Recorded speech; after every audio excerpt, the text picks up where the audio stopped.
Coffee is always roasting, something good for you. Get early access to 4th of July savings at NFM.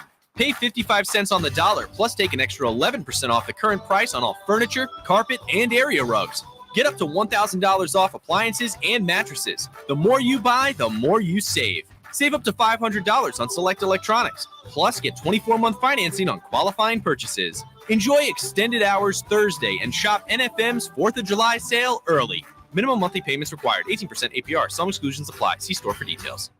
I'm Dave Osted. And I'm Ryan Osted. Every golfer will get value from being custom fit. The truth is, the higher handicappers will get more value from being custom fit than the low handicappers. It's changed so much since my dad started the business in 1963. We now have hundreds of thousands of dollars in technology, and we know exactly what the spin rate is, what the launch angle is. We encourage you to bring your current clubs in now, and we can compare it. And guys walk out of the store knowing that the purchase they just made is going to give them 21 more yards off the tee box. Play better, have fun, and shop Osted's.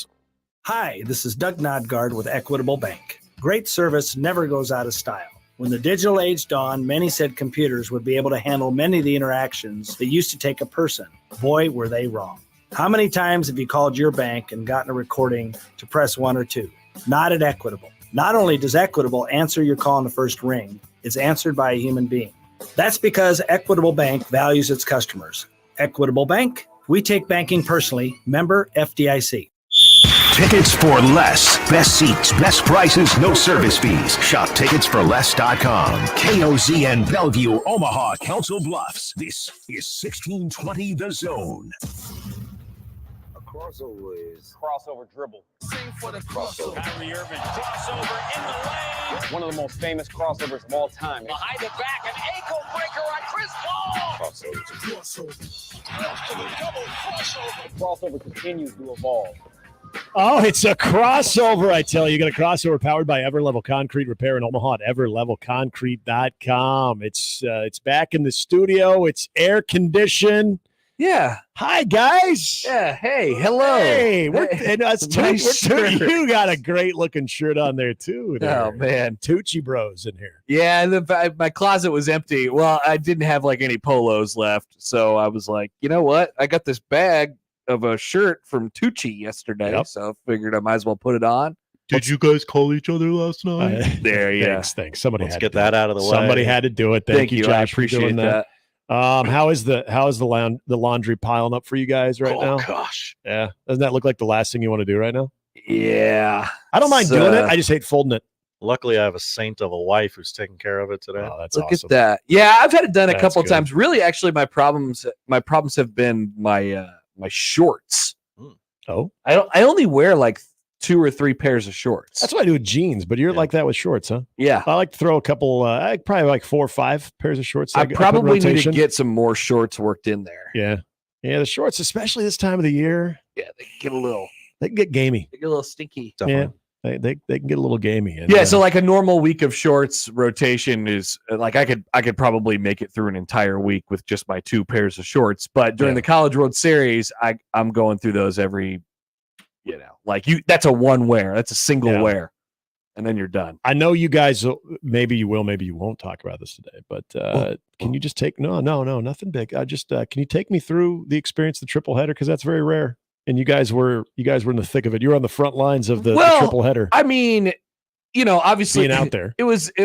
Many are calling us heroes, but I would. Who are we to say that about ourselves? I'll say it. You guys were doing the Lord's work yesterday. If we had a little bit more of control over what, because like we're handling the national broadcast, right? And so they have to have a certain amount of time on the front and on the back. If we were a little bit more in control of what we could do, there would have been more time for Josh and I at the Village, and we could just kind of filibuster a little bit, and then John takes over at first pitch, or he signs right off afterwards. But you can't do that. Yeah. And so we had we had an hour and 40-minute show yesterday, and then we had 2 back to back like 30-minute shows. Yeah. Yesterday. I said this earlier on the show today, though. I think maybe the biggest win yesterday was not by Texas A&M, was not by Tennessee, but was the fact that third game started before 7:00. Absolutely. Yeah. If you would have told me If you would have told me that we would have been getting out of there at around 7:00, I would have absolutely signed on the dotted line for that. I was absolutely stunned by that. So I got home and then I had a brief thought of like maybe I probably need to mow the lawn. I got a busy weekend coming up. I probably need to mow the lawn tonight. And then I figured out that wasn't going to happen. Sat down on the couch I turned on the Texas A&M game, and I just was asleep. I didn't have any control of it whatsoever. I was just asleep, and that was it. Oh, and then Connor, it only gets better. And then I sleepwalked my way upstairs, and then I was asleep there as well. Good. I trust both of you guys slept very well last night. I hope our friends John and Gary are doing the same thing today because wow. But hey, we're on schedule. Yeah. No game today, no game tomorrow. Championship series on Saturday. Everybody wins. It is. Everybody wins. It is such a win-win. Odson, before I get out of here, I got to ask you this question because I saw this pop up as a rumor. Oh, I don't know if it's going to happen, but American Pie 5, the retirement. Oh, really? Yeah, apparently it's being this is news to me. It's being spitballed by Sean William Scott of all people that there's at least the majority of them are game to do this. The earliest it would come out would be 2026. But my biggest question is how the hell are they retiring? Yeah, they're my age. They're not of retirement age. Yeah, I don't get this. Maybe they got really rich. That's the only thing I could think of is somehow somebody stumbled upon It's like Hot Tub Time Machine where he makes Lugal. Yeah. Oh, I forgot about Lugal. Yes. That was a great ending to that. It really was. Hot Tub Time Machine was very good. It was. Yeah. It was. Okay. I liked it. Josh is a movie snob. Hot Tub Time Machine was good. Oh, it was great. Now, they had a second one, didn't they? Yes. I didn't see it. I think that was unfortunate, probably. And that's kind of what I'm thinking about the American Pie franchise. Like, do we really need to do a fifth? This feels like Give me a poll question. Was Hot Tub Time Machine good? Okay, we can do that. It was good. But go ahead. Sorry, Josh. This feels like a hey, we all need a gig. Yeah. Right. Yeah. We're all quote unquote willing to do this. Yes. Yeah. Let's do this. We're free. We're available. I don't think I've ever watched American Pie front to back. I don't think I've ever watched the whole thing. Yeah. I know what happens in it.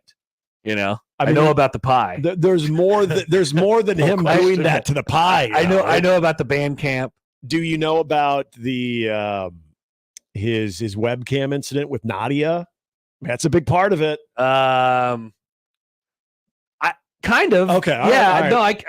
I think you're hitting most of the main plot points. Yeah. I mean, everybody was talking about it. So you're saying you never saw American Reunion, or I definitely American never Wedding? saw American Reunion or Wedding. Okay. Well, there could be an American retirement Interesting. of kids that are retiring. I say kids because, you know, if you're retiring before 65, you think you're of retirement age, you're a kid. So if it's not scheduled to come out till 2026, we're 2 years away from that. Those guys are probably... Well, one of them's my age because I went to high school with them. Okay, and you're 45. 45. They're not even 50. So they retired young. Good for them. They got really rich. Now, obviously, this is a moving target, but is Jennifer Coolidge the biggest celebrity? Wow! That was somebody had emailed that exact same thing and said that's why they're doing it. They got to take advantage of how hot she is right now. And I would even throw in Eugene Levy is a lot bigger now than he was when that whole thing started. Yes. So you've got two of the older cast members cooled off. Yeah, they're probably like, we need to capitalize on Jennifer Coolidge and Eugene Levy right now too. I would have definitely told you that Jason Biggs was going to be a bigger deal. Yes. At that time. I thought so too. And it just never happened. I don't know why. Did he do something? No, I don't think so. He was in Loser. That's what happened. Yeah. That was not a good movie. Saving Silverman. Actually, he did bounce back with Saving Silverman. Saving Silverman was incredible. Like I was watching Saving Silverman. I'm like, yeah, this guy's going to be around for a little while. Yep. Neil Diamond, I think. Yeah, that's a good call. I totally forgot about Saving Silverman. But then there was Allison Hannigan did How I Met Your Mother. Yeah, bigger than that. Your boy Chris Klein. Hadn't really done anything. No, not much. I think the last thing I remember him of significance, he was in We Were Soldiers with Mel Gibson. Tara Reid was supposed to be a big deal, but then she got was Sharknadoes. Yeah, but she was never going to be like an A-list big deal. I thought she was after Van Wilder. I'm like, man, Tara Reid, she's popping right now. Yeah, and it just didn't really go from there. Yeah, I'm not surprised at the fork of which she took in the path of her career. Sean William Scott, I didn't think would be still somewhat relevant. I thought he'd be the one guy that was just sort of that character.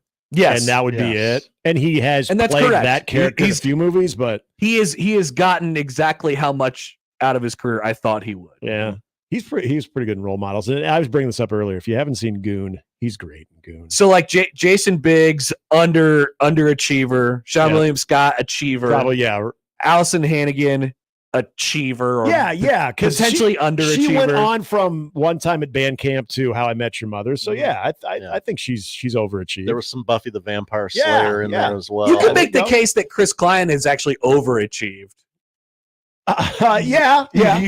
Well, I mean, yeah. Tara Reid underachieved. Let's see. Jennifer Coolidge way overachieved. Yeah. White Lotus has really helped her too. And then the what's the credit card commercial she's in though? Is that Capital One? Is that Capital One? Yeah. I always just assume she calls a robot. Yeah. It's always a default if it's a credit card company. Just say Isn't that what a robot would say? Oh yeah. Yeah, she actually plays the white. That's a good that was pretty good. Oh right. right.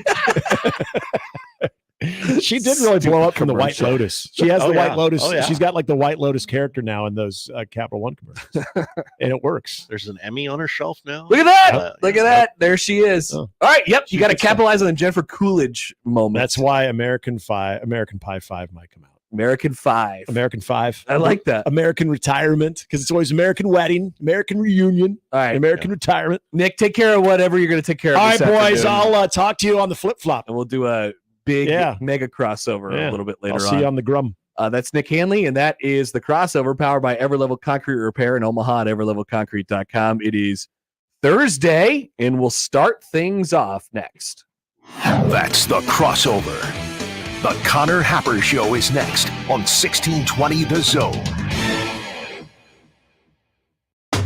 You get a lot of junk in your inbox. This one, not junk at all. 1620 The Email. Exclusive content, contests, other stuff probably. Subscribe today at 1620thezone.com.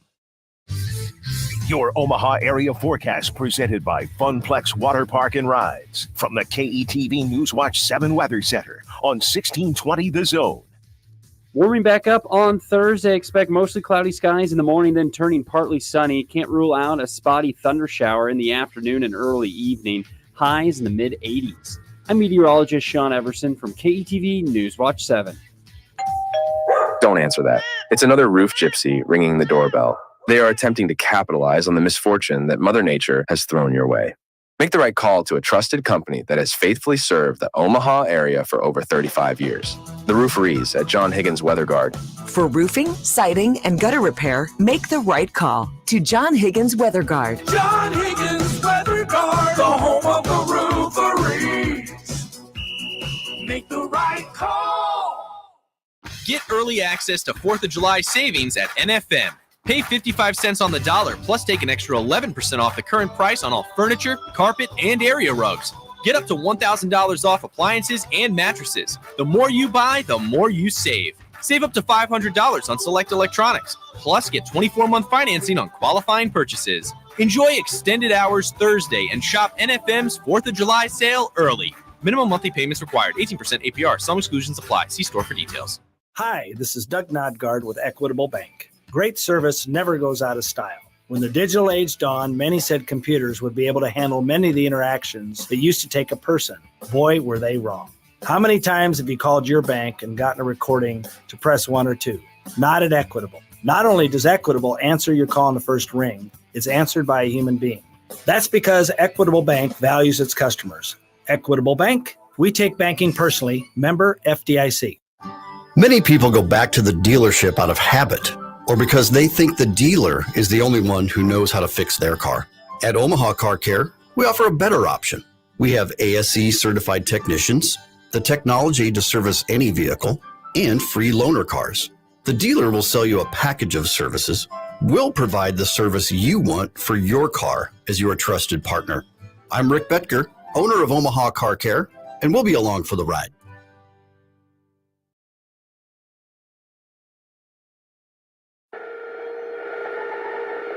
It's the Connor Happer Show.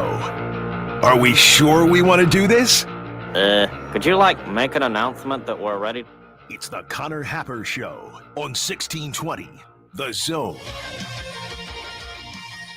Good morning and welcome in. Happy Thursday. It's the Connor Happer Show. You're on 1620 The Zone and on 1620thezone.com. Connor Happer and Josh Hodson back with you from home base. Back in the high life again, as Steve Winwood would say. I feel like Steve Winwood some days. Get me out on that boat. You know, Josh? Hello, friends. Here we go. We are back from our week. Trying to get my sea legs. Yeah, if we sound a little bit different today, that's because we are different. It's because we are different. We've changed. We have fundamentally altered the composition of our DNA over the last week. Somebody's wondering, by the way, on the text line from the 402. Hi, 402. A bunch of stuff in the back wall in the studio looks like it's gone. What happened? Did they clean house while you guys were at the Chuck? Yes. You know when you go away to college Yes. for the first time and your parents clean your room? That's what happened when we were gone. Remember the wall of random that was right there? It's dead. We will be starting a new wall of random, but hopefully it'll look better. It took all our nudie megs. Yeah, honestly, not that much is gone. No. Not that much is gone. It just looks a little bit different. It's a definite upgrade. Yeah. It needed to happen. Oh, get some paint rolling and maybe we'll put some nice stuff up there. Ooh, some fumes. Get some fumes in this room. Yeah. That's what this room needs. I almost died of a gas leak in here one time. That's right. They tried to call us crazy. They tried to gaslight us. They tried to literally gaslight us into thinking that wasn't the case. All right. So we're back here on a Thursday. Today, we will have bits and pieces of a regular show. Jacob Padilla will join us at the top of the 11 o'clock hour. And we'll talk to Michael Bruntz in the noon hour. But also, we will grab a little tweet bag action. Hello. Yeah. Could I interest you in a tweet bag? It's basically a topic alert that's in the form of a tweet bag. Even if it's a topic alert, it's still a tweet Even bag. if it's a topic alert, it's still a tweet bag. So we're gonna open that thing up at noon. I don't need to explain to you guys why, but we're gonna open up a tweet bag at noon today. We just haven't talked to you in so long. Yeah, I mean, I'm sure people have questions, thoughts, maybe accusations. What have you done? What have you not done? Things like that over the last week or so. It does. Every time this happens, when we get back in our studio after the week at the College World Series, I get back and I'm like, that was only a week ago where I was sitting right here doing a normal show. It feels like it was several months ago. Yes. Like you said, we are different people fundamentally from now, from 7 days ago. But yeah, we could dive into some of those things and experiences at the College World Series as we are down to our final two. Texas A&M and Tennessee. Who will you root for? Big Meteor or Texas A&M or Tennessee, Josh? Take Florida out. No longer an option. That's right. Rocky Top, Trev, or Big Meteor. Or gig 'em. It's up to you. It's up to you. I did pick A&M. You did when you voted on that poll question yesterday? No, at the beginning of the series. Oh, gotcha. I picked A&M over Tennessee. So you just want to be right. Right. Charles writes in. Hello, Charles. It's very weird not seeing people walking around their table the whole time. It is kind of odd, isn't it? Very. It's just us. Here we are. This is how we live our lives. I didn't have 95% of the time. I didn't have to get your water this morning. No. You did. There's a lot of things that Josh had to do during the College World Series. I didn't have to set up a table. Nope. It was just here. I just got to come in and do work. It was just here. All right. Elsewhere on the show today, we'll talk a couple things college football. Yeah, that's right. We're back into the summer. We'll get into some college football things. Nebraska planning on hosting a corner visitor this weekend, a cornerback. I'm told this is a big deal. It's a big deal because he's a superstar. Oh, okay. He's got superstar potential. I love superstars. He is starred in Space Jam 2. What? Yeah, Nebraska's visitor this weekend was in Space Jam 2. No way. Yeah, he was LeBron's kid. We got to get this kid. That's what got you, Josh? Yeah. Yeah, he was LeBron's kid in Space Jam 2. That's a terrible movie, by the way. What did you think of his performance? You'd have to look back at it probably. I probably would, but Sierra Wright. I don't like critiquing the work of children. Well, I mean, feels wrong. He's older than 18 now. He was great, I'm sure. We'll look at some charts. People are doing charts now because it's the college football offseason.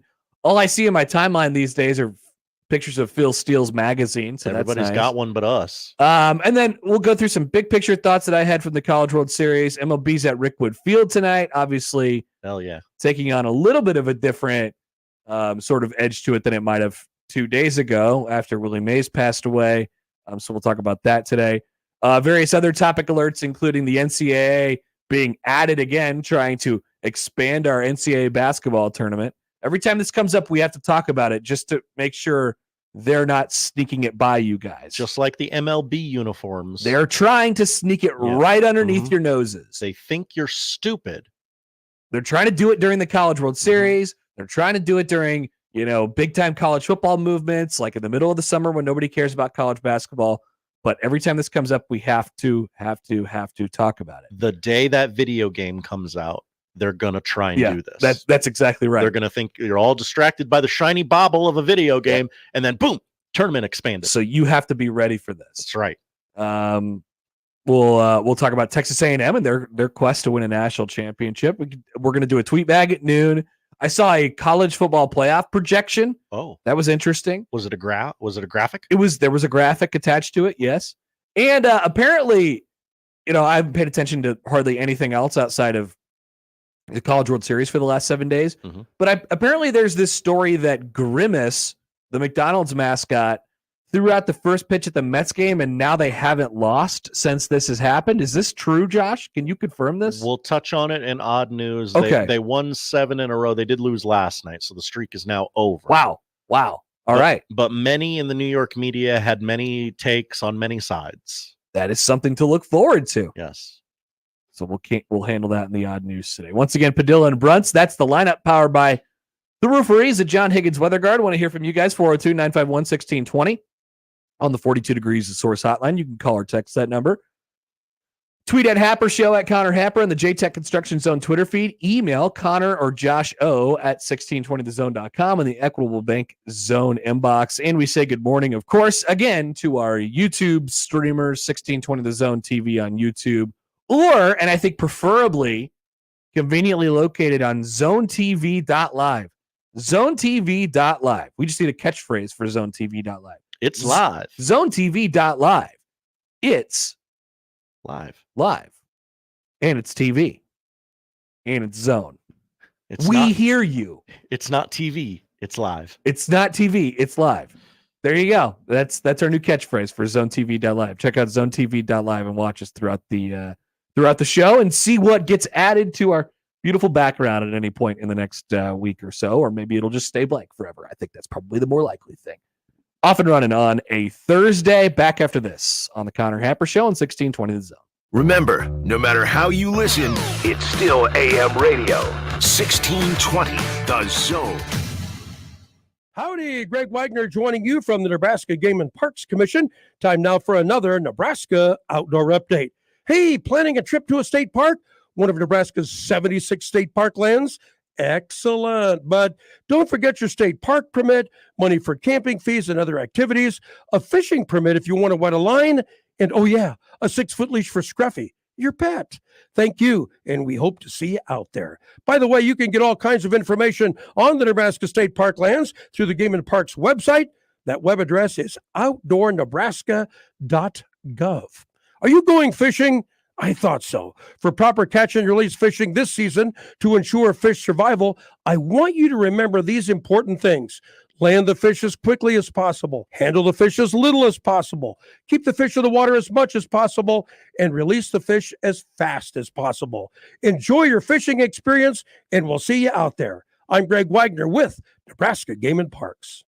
Sometimes I just cannot believe all the storms we've gone through here. I can only hope that we'll be able to leave this house to you one day, baby. You're our legacy. Planning for these disasters will make sure we're safe, and is the best way to protect that legacy. Protect your legacy. Visit ready.gov/plan for the tools and tips you need to start your emergency preparedness plan today. Brought to you by FEMA and the Ad Council. Hi, we're the Goo Goo Dolls. We're fortunate that we can give our daughters everything they need to grow and learn. But not every child can focus on classes and play dates. Nearly 13 million kids in the U.S. face hunger. That's 1 in 6. School lunch might be their only meal each day, and it's heartbreaking to imagine any child going to bed hungry. We're dreaming of a perfect day when kids can smile, play, and just be kids without worrying about where their next meal will come from. Feeding America is working to make that perfect day a reality. Each year, the Feeding America network of food banks rescues billions of pounds of good food that would have gone to waste. That food is given to families and children in need. Being a kid should be about doing things that make an ordinary day extraordinary. Learning to play an instrument, building a sandcastle, hosting tea parties. Hunger should never be an obstacle to growing up. You can help end childhood hunger in your community by visiting feedingamerica.org. Brought to you by Feeding America and the Ad Council. Hi, I'm Nick Bermel, owner of Royalty Roofing. The recent storms wreaked havoc on our community. Our team at Royalty Roofing is here to help. We're local, skilled, licensed, and bonded. We work for you to ensure you get the funds you deserve and make sure that the work is done to your satisfaction. Don't take risks with your biggest investment, your home. We are Better Business Bureau Integrity Award winners and Best of Omaha winners. Cover your roof with royalty. Visit us today at royaltyroofing.org.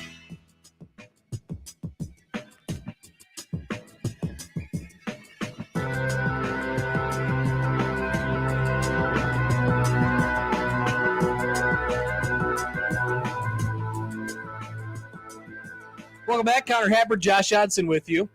The June solstice, a.k.a. the summer solstice, in our lovely town, which is currently hosting the Men's College World Series, Omaha, Nebraska, will be at 3:50 this afternoon, Thursday, June 20th, 2024.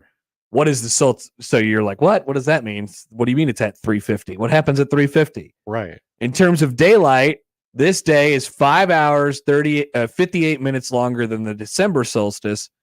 In most locations north of the equator, the longest day of the year is around this date. And so basically that moment, I don't know. I can't completely be clear with you on why it's the exact moment. But today is almost 6 hours more daylight than at its worst in December. So there are great things in this world, Josh. We love sunlight. Yes, I do. Now, this will not represent, now people get this confused. Today will not be the latest the sun sets here in Omaha. Oh, okay. There's a difference. Okay. Because we're talking about the solstice is just the most daylight, which daylight starts in the morning and then ends at night, Josh. This is a sun lesson. We're doing a sun lesson today. The earliest sunrise in Omaha is on June 14th, and that takes place at 5:50 a.m. But the latest sunset is either June 26th or June 27th, which is flat 9 o'clock, depending. I mean, it's basically, we're talking about a difference of 1 minute here. Okay. But we are sundown 9 o'clock these days here in Omaha. That's great. I love those days. But we're going to get less sunlight going forward. Oh, that's a horrible way to look at it, but yeah, it is true. Okay. It is true. Today, for instance, June 20th on timeanddate.com, the sun rises at 5:50 in the morning, sets at 9 o'clock at night. And the day length is 15 hours and 9 minutes and 22 seconds. Let's do that all the time. The most daylight of the year by 2 whole seconds over tomorrow. Whoa. Yep. There you go. There's your sun. There's your sun topic. That's a topic alert for you. The sun. What's it doing up there? It's hanging out. It's available. It's visible to us a lot more these days. It was nice that it was so cloudy yesterday, by the way. Yesterday was a great day. 70 degrees. 3 baseball games, all of them perfect. So, Josh, you're excited about this? You're excited about LeBron's son? Not Bronny. LeBron's fake son. LeBron's fake son. Yes. Yes. Yeah, we got to nail this kid. We got to get him. What do we do? What do we do? Yeah. I don't know. How can we help? I'm not sure about that part. Do you think they have do you think Nebraska is a good program if you would want to like continue your acting career? Or couldn't possibly be. I feel like Nebraska is actually the right program to come to if you have just been an actor and then you decided you wanted to rededicate yourself to football. Mm-hmm. So Sean Callahan of HuskerOnline.com wrote yesterday that the transfer portal is always moving. Sierra Wright from USC entered the transfer portal 2 months ago, but left the USC program during the 2023 season. By November, Lincoln Riley had confirmed that he was gone. He'll be in Lincoln starting today. The 6 foot, 180 pound Sierra Wright has 2 years of eligibility remaining. He's played 23 games for USC using his 4-game redshirt season in 2021. Now, here's the interesting part.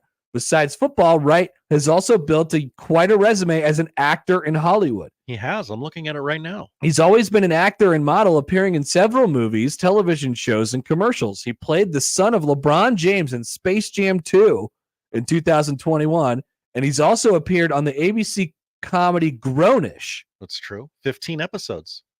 1 episode of Two Broke Girls. That's almost a recurring character, I think.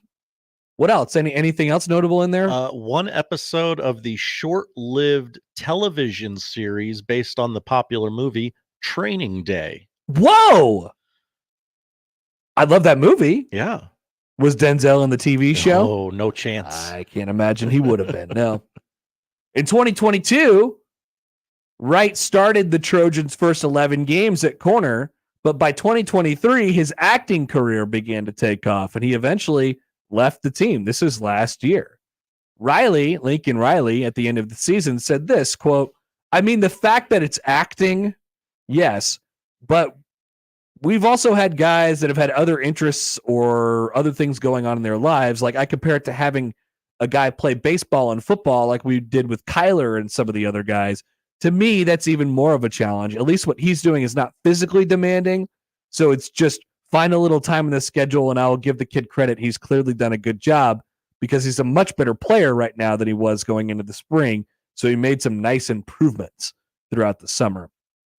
So that was Lincoln Riley preseason last year. And then by November 14th, he was no longer with the team anymore. Now, this comes off of Nebraska having a departure at corner and an injury or two at corner, and we talked about that a little bit last week. But I know people have gotten on me because, we love Tommy Hill around here. We love Tommy Hill. We do. Very high rating. The coaching staff loves Tommy Hill, and no doubt about it, Tommy Hill had a really good year at the end of last year, like the last 4-ish games of last year. He projected to be pretty dang good.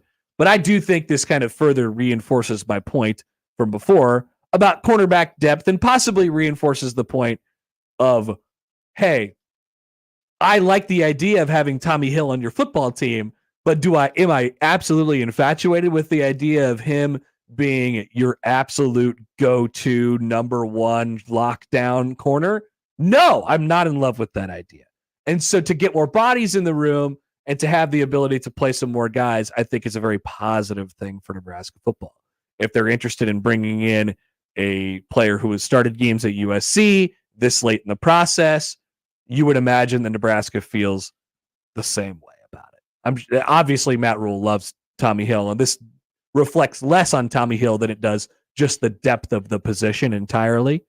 But yeah, I mean, it's an admission. Like, Nebraska needs help at corner, and they should go address their issues, which this is clearly one of them. I think really I think Matt Rule is just desperate to get in the movies.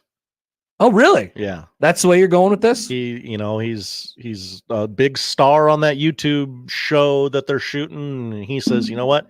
Next step, Hollywood. Now you could do. I need a conduit to Hollywood. You could do YouTube. You could do YouTube from Nebraska. Mm-hmm. Absolutely. Maybe your whole YouTube thing is like, hey, I'm an LA kid, but now I showed up, and maybe they make it into a TV show about him, like The Simple Life, where they dropped those LA girls in on the farm. And is that the one with Dax Shepard? No, that's the one with Paris Hilton and Nicole Richie. What was the one with Dax Shepard? Yeah. That show sucked. It did. But basically, he inherited a farm in Nebraska, but he was not. He was a city boy. Bless This Mess. Bless This Mess. Was that really the name of that show? Yes, okay. It definitely was. He inherited a farm in Nebraska, and they like wore a bunch of Nebraska clothes all the time. So people were like, "What? This is crazy." But actually, it was a horrible show. But maybe that's the idea of what you're going to do with Sierre here. I would be for. People will watch anything, Josh. Absolutely. People will absolutely watch anything. By the way, the Bear comes back in like a couple of days. That's right. Which I'm pretty excited about. All right. Cornerback depth. We are officially back, folks. We are so back. All right. Quick time out here. We'll come back. There is plenty to come on the Connor Happer Show on 1620 The Zone. Live from the Host Coffee Studio, this is 1620 The Zone. How do you celebrate the expansion of Lindley Clothing with the addition of Well Suited? Well, you have a BOGO 50% off sale. Right now, Lindley Clothing, buy one, get one 50% off sale on suits and sports coats. Buy one suit or sports coat at regular price and get a suit or sport coat of equal or lesser value at 50% off. Now, the sale is going on now, but it ends with a bang on July 3rd. If you haven't been to Lindley Clothing, get there now and check out Well Suited as well. More sizes, more styles, more selection. In the Linden Market at 132nd and West Dodge, you'll enjoy easy access to Lindley Clothing. Car repair is car repair. Most places you go can change your oil or fix your brakes. The difference is the experience you'll get at Omaha Car Care. We're part of the community. We were born here, and we believe that our relationship with you should be built to last. We're going to consult you, not sell you. We're going to give you a free loaner car. We're going to treat you like a valued friend that we want to continue to see in the years to come. I'm Rick Betker, owner of Omaha Car Care, and we'll be along for the ride. We're the Goo Goo Dolls. We're fortunate that our daughters have what they need to grow and learn. But that isn't the case for nearly 13 million kids in the U.S. that struggle with hunger. Childhood hunger is a heartbreaking reality that Feeding America is working to change. Each year, the Feeding America network of food banks rescues billions of pounds of good food that would have gone to waste and provides it to families and children in need. You can help kids in need in your community by visiting feedingamerica.org. Brought to you by Feeding America and the Ad Council. Here's a fun fact for you. The average chameleon can point their eyes in 2 different directions. On the other hand, the average human can't. So unless you're a chameleon, there's absolutely no way you can focus on texting and driving at the same time. So don't do it, unless you're a chameleon. Visit StopTextsStopWrecks.org. A message brought to you by the National Highway Traffic Safety Administration, Project Yellow Light, and the Ad Council. What I know about courage, I learned from my adoptive mom. She said sometimes you just gotta hold on and know we'll get through this. Mom, we are so high up. Hold my hand. No, you hold my hand. Here we go. Learn about adopting a teen from foster care. You can't imagine the reward. Visit adoptuskids.org to find out more. This message is brought to you by Adopt U.S. Kids, the U.S. Department of Health and Human Services, and the Ad Council. I'm Dave Osted. And I'm Ryan Osted. Every golfer will get value from being custom fit. The truth is, the higher handicappers will get more value from being custom fit than the low handicappers. It's changed so much since my dad started the business in 1963. We now have hundreds of thousands of dollars in technology, and we know exactly what the spin rate is, what the launch angle is. We encourage you to bring your current clubs in now, and we can compare it. And guys walk out of the store knowing that the purchase they just made, they're going to give them 21 more yards off the tee box. Play better, have fun, and shop Osted's. Let's get back to the Connor Happer Show on 1620 The Zone.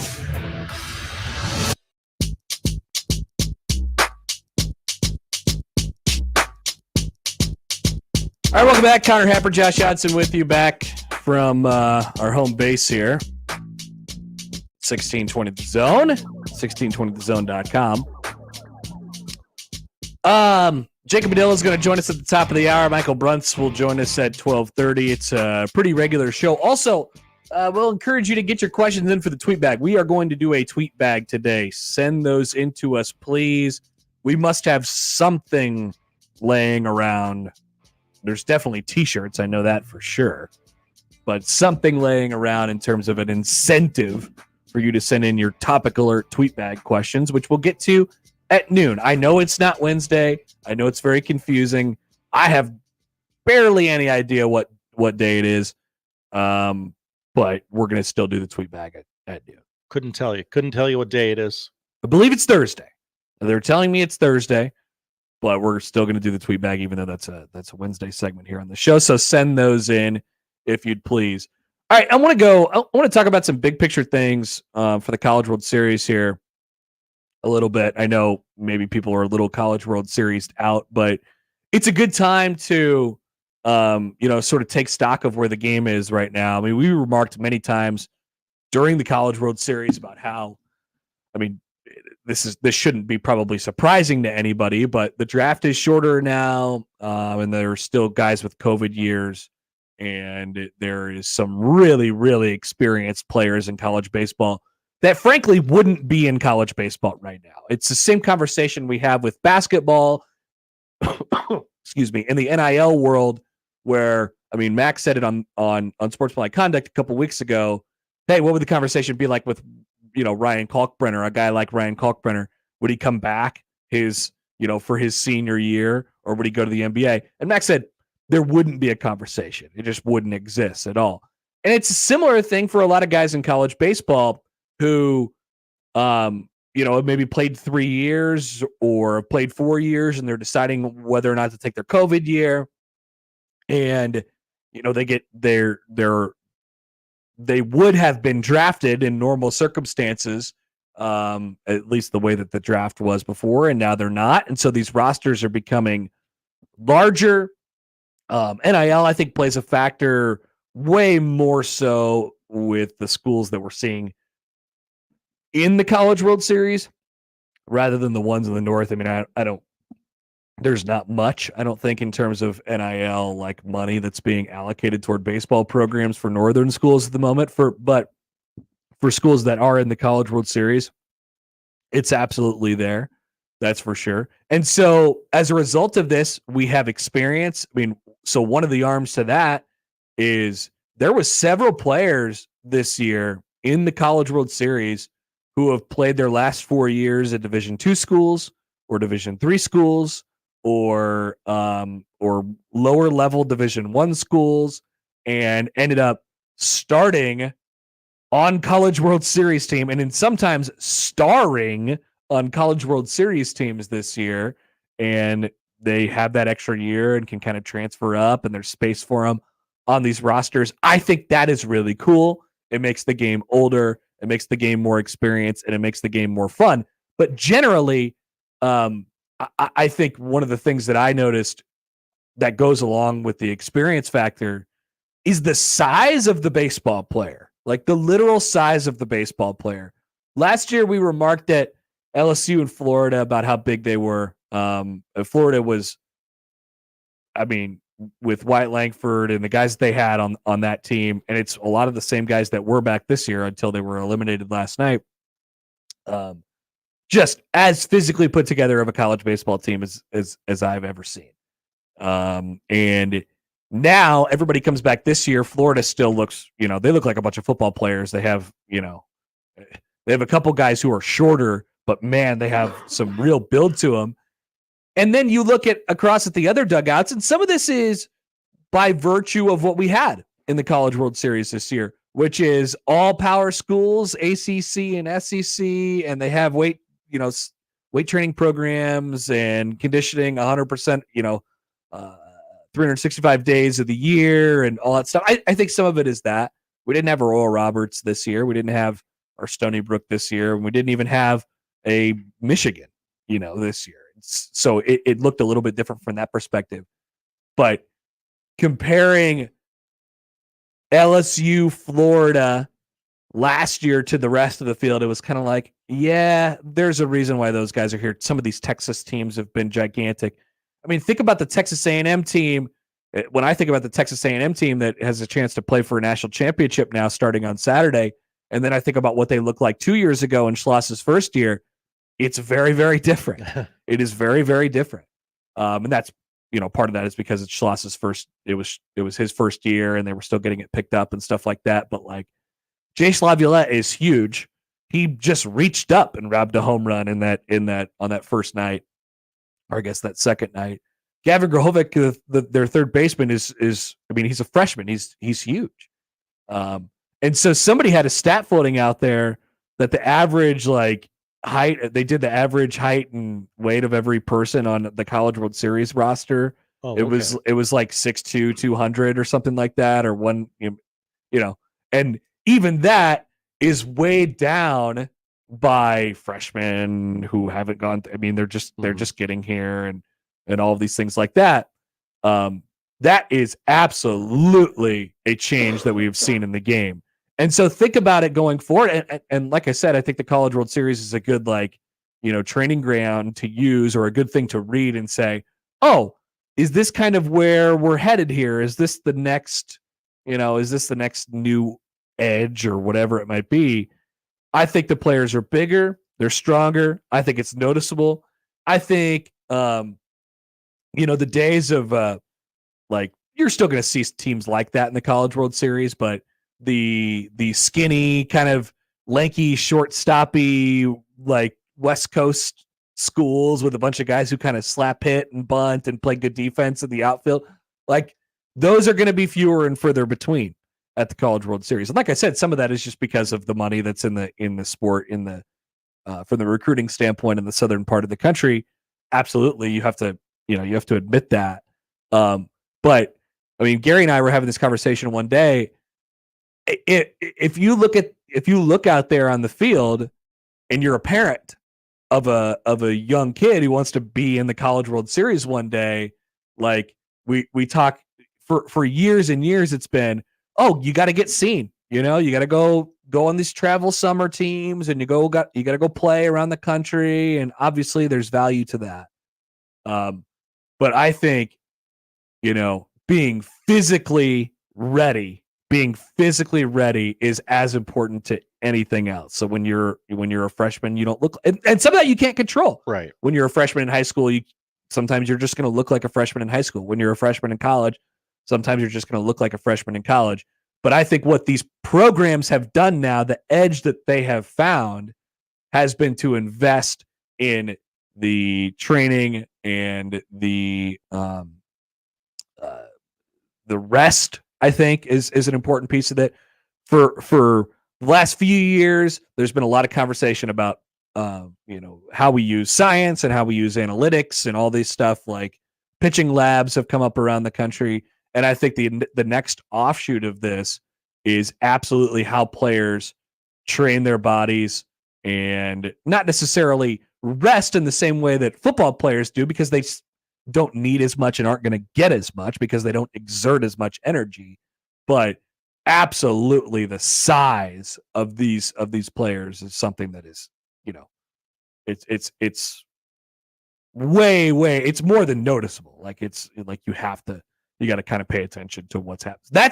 That was the big picture thing that I saw at the College World Series yesterday in the Tennessee Florida State game.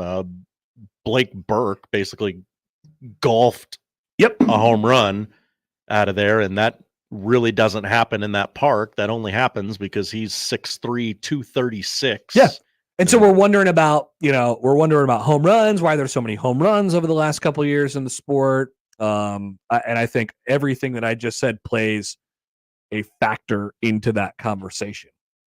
The size of the player, they're obviously they know much more about their swings now than they know much more about the opponents than they ever have. The balls are different. They changed those a few years ago, and the bats obviously have made drastic leaps since the BB Core got introduced. But I think altogether it has put college baseball in a really, really fun spot. And I know the first 2 days were you're never going to get just full College World Series of of great games. You're at the mercy of what you get sometimes, and sometimes it just doesn't work out that way.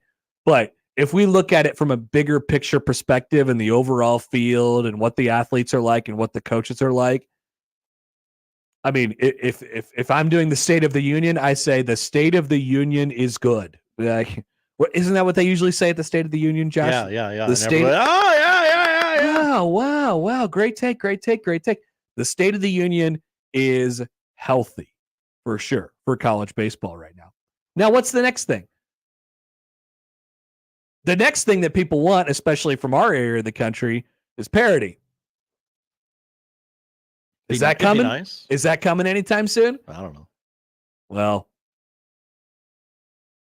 I wonder what a school like Oregon, who's made some super regionals, moving to the Big Ten, means for the conference. Does it mean? Somebody asked me this question earlier in the week. Like, does it mean that Oregon will help raise the profile of the Big Ten and help other schools say, hey, look, if you put this into it, then you can win?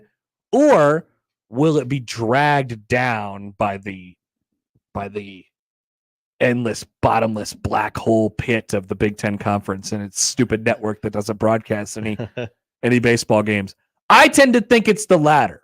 So if you're looking for if you are looking for more parity in the sport and you want different, you're like I said this at the beginning of the thing, but you're always going to get one random team. Like that's still going to happen. This year obviously you didn't. But you're going to get the random team, the school that gets really hot on a run, gets a couple breaks here and there. It's hard to win in this sport. It's hard to win a national championship. But man, if a conference like the Big Ten, with its infinite money, funds to use on whatever it is they see fit, wanted to do this, they could do it. Mm-hmm. They just won't and don't.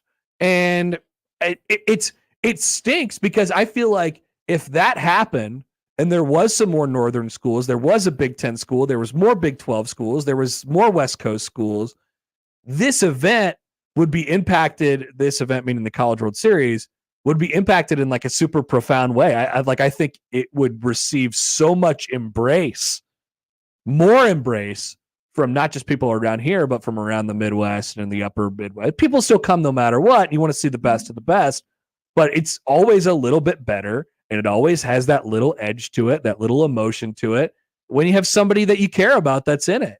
And this year, I heard many people remark about how it was just missing a little something. It was just missing a little something. Obviously, Kentucky's got a great, fun personality with their team, and Tennessee is just a bunch of mashers, and they got several first-round picks on their team. Same thing with Texas A&M, and it's great that we get to see all the best players here. But there can be a mix that can still be achieved. And I heard a lot of people remark this year about how it's just missing maybe a little LSU, like a lack of LSU thing, whatever that was last year. But if we got somebody else from around this area of the country, I think that would make it feel pretty. It would make it feel pretty complete. It just felt a little incomplete this year. And I think that's why it's so interesting that this past week, Creighton said, no, let's be good at baseball. Good take by them. Let's spend some money and really compete in this conference. Good take by them. Yeah. Great take by them. Because it's possible. Because they looked at UConn and said, oh my God, they've been in a couple super regionals over the last few years. Like, all right, why not us? Mm-hmm. And so they hired a good coach who's got SEC experience, and he hired a bunch of other good coaches who have head coaching experience. I mean, yeah, we didn't talk about that much this week, and I don't know how much we will, but absolutely, that was it was a sign from Creighton, that's for sure. So I don't know, we'll see. That's kind of my State of the Union on college baseball right now. We can talk about the final a little bit later on in the show, or whatever you guys want to get to as it pertains to that. But we will take a break. We'll come back. Our good friend Jacob Padilla will join us on the other side, talk some hoops and more. Next on the Connor Happer Show on 1620 The Zone. Previously on Unsportsmanlike Conduct. I read a book about the idea of aliens being a thing. What is that, a new concept? Someone writing about aliens? No. It talked about if we're going to find aliens, how we hope to find them. Boy, that sounds like a really exciting book. It was a great book. I ripped right through it. John, this is why you don't have fun. You don't allow yourself to wonder. I wonder all the time. I wonder how I've made it this long being next to you two. Unsportsmanlike Conduct with John Bishop and Josh Peterson. Weekdays 2 to 6 on 1620 The Zone. Your Omaha area forecast presented by Funplex Water Park and Rides from the KETV Newswatch 7 Weather Center on 1620 The Zone. Warming back up on Thursday. Expect mostly cloudy skies in the morning, then turning partly sunny. Can't rule out a spotty thunder shower in the afternoon and early evening. Highs in the mid-80s. I'm meteorologist Sean Everson from KETV Newswatch 7. Many people go back to the dealership out of habit or because they think the dealer is the only one who knows how to fix their car. At Omaha Car Care, we offer a better option. We have ASE certified technicians, the technology to service any vehicle, and free loaner cars. The dealer will sell you a package of services. We'll provide the service you want for your car as your trusted partner. I'm Rick Betker, owner of Omaha Car Care, and we'll be along for the ride. It's going to be another sizzling hot summer. Stay cool with 35% off new Champion windows. Don't burn your money on high energy bills. Get new energy efficient windows from Champion. 35% off. Plus, get an extra $100 off every window you replace. The more you buy, the more you save. We help you choose the best design options for your home. We then build your project in our very own factory. Our install team manages your project every step of the way. And it's all backed by our lifetime guarantee. Plus, we're giving away the chance to win a $50,000 home makeover. Enter online today. Turn your house into your dream home with more livable space in a new Champion sunroom, or enhance your curb appeal with new siding. Now 35% off. Don't wait, this sale won't last long. 35% off windows, sunrooms, and siding. Plus, get an extra $100 off every window you replace. Call 877-GO-CHAMPION or visit championsavenow.com to schedule a free in-home estimate today. All discounts apply to our regular prices. Select styles apply. Minimum purchase required. Cannot be combined with other advertised offers. See store or website for details. Progressive presents 10 things on a plumber's to-do list that are harder than getting a small business insurance quote. Waking up for 5 a.m. plumbing disasters, finding out why water is pouring from the ceiling, replacing a pipe in a home from the 1800s, then dealing with invoices or your awkward apprentice or that really weird smell, and then there's breathing and eating and, of course, clogs. But the easiest thing on any small business owner's to-do list, seeing if you could save on the business insurance that's right for you. Get a quote in as little as 7 minutes at progressivecommercial.com. Progressive Casualty Insurance Company. Coverage provided and serviced by affiliated and third-party insurers. Tickets for less. Best seats, best prices, no service fees. Shop ticketsforless.com. KOZN Bellevue, Omaha, Council Bluffs. This is 1620 The Zone.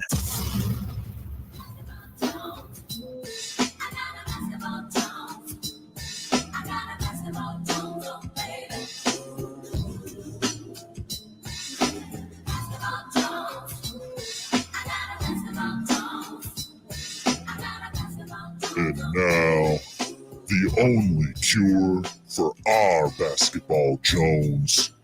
Hail Varsity's Jacob Padilla on the Connor Happer Show on 1620 The Zone, baby. Hey, I saw that our basketball Jones had some baseball Jones over the last couple days when he covered the Mark Kingston Creighton press conference via Zoom when Coach Kingston was on vacation. Jacob, I'm sure that that really scratched an itch that you were looking to scratch for a long time. Yeah, I think so.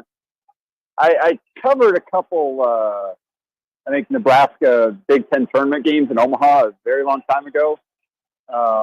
I think I did one Creighton, Nebraska game at some point at TD Ameritrade, but it's been a very long time since I touched on baseball at all. So good to just check that off the box, I guess. Can you name the two teams that are in the College World Series final?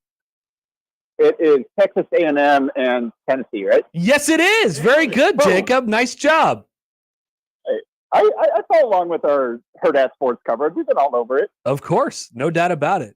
All right. So where are you at today? Where are you coming to us from? Which gym in either Nebraska or Iowa are you standing in right now? just across the border at the Iowa West Fieldhouse for the annual border battle that Jason Isaacson at Abraham Lincoln runs every year with Nebraska and Iowa teams. So kind of hanging out, trying to see some teams that I haven't seen much of yet. Cool. Generally, by the way, before we ask you some other stuff, how is the summer? I mean, like you are in it every single weekend. This is a time where players can raise their profile a little bit, can get seen by coaches. Like, is there any big picture stuff or like individual players that we should kind of be aware of going into the actual high school season now that you've seen them a little bit more this summer? Yeah, in terms of like raising their profile and everything like that for college coaches, this week is actually the big one for that. Going to be heading down to Kansas City. I was there for the girls event last week, but the boys are this week where Division I coaches are able to be in the gym watching teams, high school teams play at these various showcase events around the country. And one down in Kansas City for kind of Midwestern states, and going to head down for that. I saw last week, just talk about players that are kind of raising their profile. Last week, Annie Liu from Lincoln North Star on the girls' side picked up an offer from Omaha after playing well down in there. All three Division I schools in the state had representatives down there, and Jerry Banks herself was there watching. So just in terms of like kids doing well and helping themselves, she's a name that I saw just got a new offer recently, and will be a player to watch for them. The North Star's bringing a lot back on the girls' side. As for boys, it's an interesting. It's going to be an interesting landscape. I think it's going to be pretty open next year, just because you don't have the talent stockpiled like we have in the past. And it starts because the talent just isn't here. Like, you've got the top three players in the 2025 class in Nebraska are no longer here. You've got Braden Frager enrolling early at Nebraska, so he's done with high school. Yeah. And then you've got Amari Bynum and Chuck Love have both transferred prep schools and left the state. So now you're looking at Bryson Ball at Padilla South, who just committed to South Dakota State recently, as kind of the top prospect in the state left in the senior class. And there aren't a ton of like underclassmen that are getting super high level looks either. So I think we've been spoiled a little bit in the last several years, just with the amount of talent we've had in terms of high major players and even good mid-major players, and kind of way they've been stockpiled on teams. It's not going to be the case this year. I think it's going to be a little bit more flat towards the top. I think Millard North is definitely probably kind of heading into the year will be one of the preseason favorites there, just with some additions they've made. Corian Gallatin as point guard coming over from Fremont will help them a lot. And they've just got a lot of size and skill. Derek Rollins is one of the best seniors in the state coming back. Kind of a versatile post and score inside, and can step out and shoot a little bit. So North is probably what you're looking at on the boys' side. And, kind of the preseason number one favorite maybe. And then beyond that, I think there are a lot of teams that will have a chance to kind of make up that field in Lincoln. So it'll be interesting. Omaha West Side, they'll be down in Kansas City. Saw them play yesterday. They've got a lot of new pieces, but a lot of players that can help them. Just a handful of teams are going to be in the mix there. Tapio South, like I mentioned, with Bryson Ball. He's good enough to give them a shot, and then they've got some good pieces around him as well, some seniors, some players that have played a lot for them. So be an interesting, a little bit different landscape, but I think next season will be fun. So, have you given any more thought to the historical context in which we should put the world champion Boston Celtics in right now? No, I think it's just kind of like, yeah, they've had one of the most impressive runs that we've seen. They're statistically right up there with among the best. It's just hard to, it's just not a very memorable run. Like, we're not going to be looking back down the road at this team just because of they didn't have anybody to really face. They didn't really run up into a foil for them. It was just kind of, Boston was by far the best team throughout, and like the reigning champs, Denver, kind of fell apart. Never even got a chance to play Boston. So I think it's going to be one of those. Yeah, they're one of the better finals champions that we've seen, but it wasn't one of the kind of most memorable championship runs, I guess, is how I describe it. Hey, there's 1 week until the NBA draft here, so we'll have a chance to still talk about this next week. But what do you think as we get closer and closer here, what's the latest buzz on the Creighton guys that are going into the draft? And I mean, obviously, you never really know. It only takes one team to either like you, dislike you, and then you kind of, you go where you go. So not so much where they're going to be drafted in Baylor Shireman and Trey Alexander, but what the league and what scouts think of those players and how they can make impacts right away in the NBA. It really does seem like Baylor's going to have a shot to go in that 20 to 30 range, kind of last third of the first round. I saw Jonathan Boney at ESPN just kind of threw his name out there as one of the players still in the mix for receiver green room invitation. So a few of those left to go, and they got about 20 some of them out. I know Zach Edey has declined one, so that opens up an extra one. But that just kind of says that he's certainly in the mix where the NBA feels strongly that he'll have enough interest to potentially go in the first round to be worth inviting. You don't want those guys that show up and then have to come back for day two because they don't hear their names called. It's not a guarantee. Like they don't get a promise from many teams that, yeah, hey, we're definitely taking this guy, but they just get kind of the honest feedback about where the teams view the guys and kind of make their invitations from there. So I haven't seen anything about where those final invitations are going. I just know that Jonathan mentioned Baylor on that short list of like 5 to 7 names for the last 2-3 invitations or whatever it was. So it kind of points to where he's viewed by the league, just as a guy that has had a really good pre-draft process here, did well at the combine, has kind of aced every test just in terms of showing that he can help a team just with his IQ and his skill set.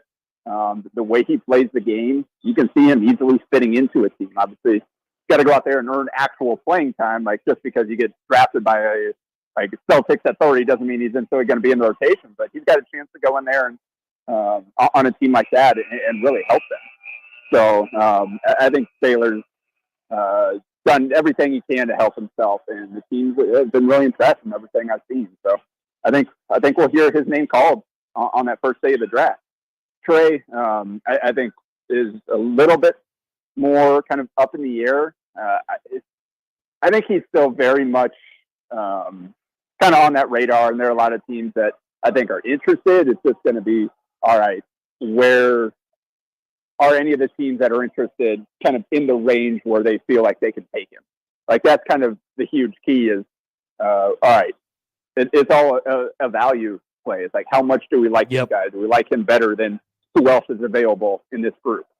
So I don't think it's a sure thing, but I think Trey, I know a lot of Creighton fans like, oh, mistake, should have come back. Like he's not getting picked. I see him falling down these draft boards or whatever. Once you get in the second round, I think it's a lot more kind of all over the place. Like it's hard to get a great grasp because so much changes. Like the further you get in the draft, the more variables there are, and the harder it is to really hone in on that stuff. So I still think Trey's got a chance to hear his name called and give himself a chance to get a guaranteed contract even, but not a sure thing. I don't think he's helped himself quite as much as Baylor has.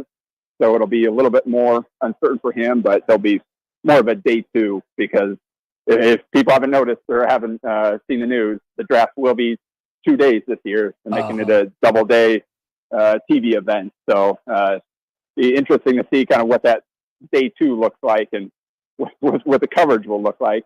But yeah, fans are looking to hear Trey's name called. It's likely have to wait until day 2 of the draft. Hey, when they do the capsules and, they just, if you look at a mock draft or something like that, or a player ranking and it's Baylor Shireman and then the column says, comp, pro comp. Have you seen one single comp to Baylor Shireman that doesn't say Joe Ingles at this point, which is good. It's a great comp, by the way. And it's an easy 1-to-1, but I'm just waiting for somebody else to say anybody different.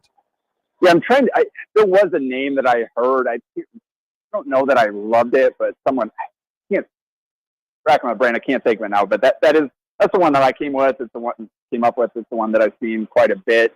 I know, like not player for player, but like Sam Hauser has been mentioned with Baylor as a potential option for Boston. Just with Hauser going to be a free agent soon, going to need to get extended, and the role that he played for Boston, like you could very easily see Baylor sliding into that kind of role. So that's kind of another player. Even the Creighton fans are familiar with in terms of a potential like comp for maybe not stylistic, but kind of role that he could play in the NBA. So I guess that's another name. Jacob Padilla of Herd at Sports. All right, Jacob, we'll let you get back to it. Appreciate you stopping by, and we'll talk to you next week. All right, sounds good. Jacob Padilla of Herd at Sports, covering everything. Where is he? Is he covering baseball? Is he covering basketball? Is he covering volleyball? He's in the gym right now. He's in the gym right now. Did you hear that in the background? Buzzer beater.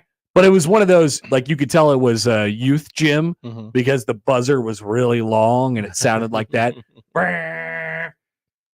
Yeah.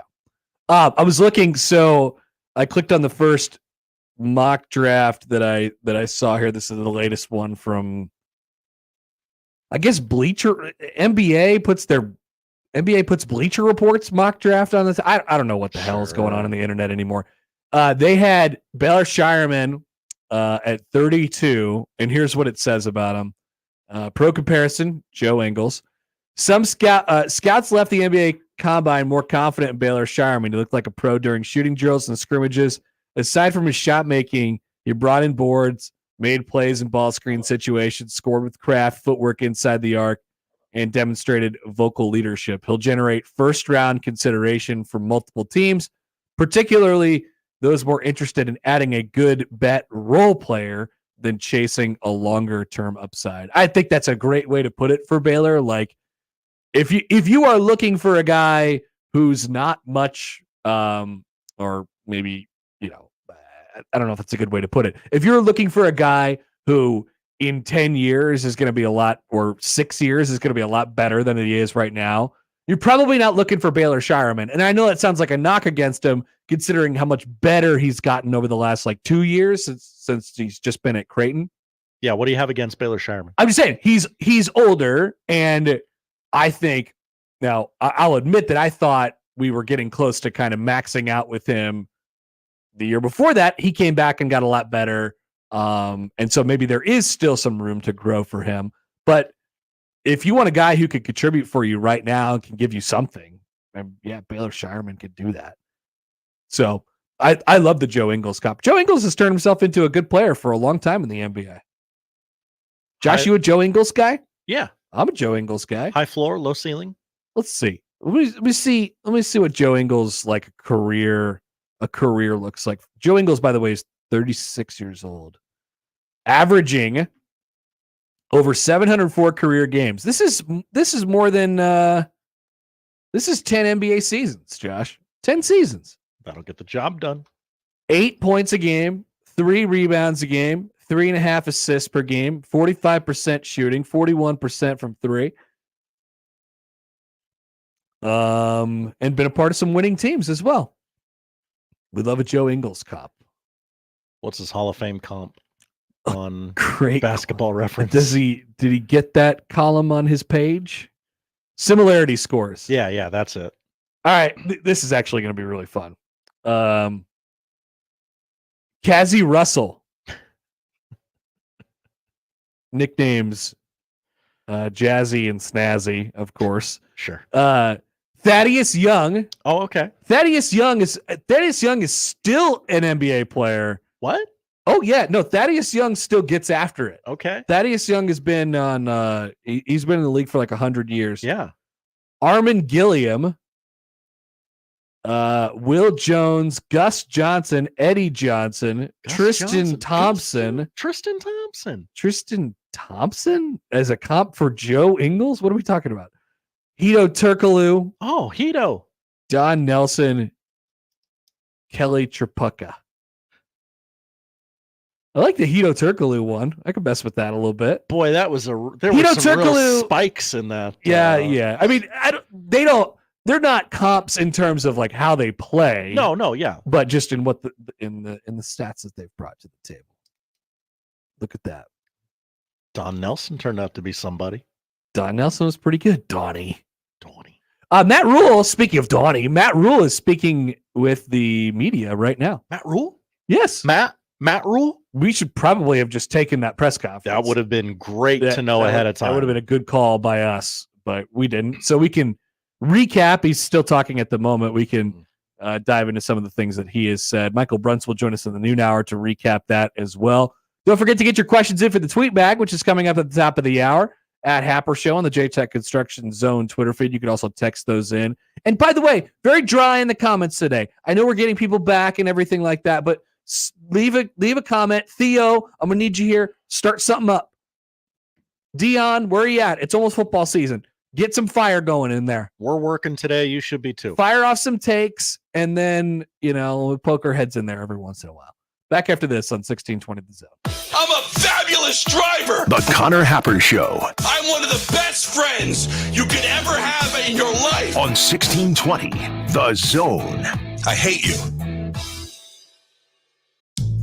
The best way to catch all the action is on 1620 The Zone.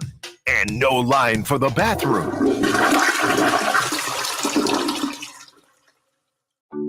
What is dedication?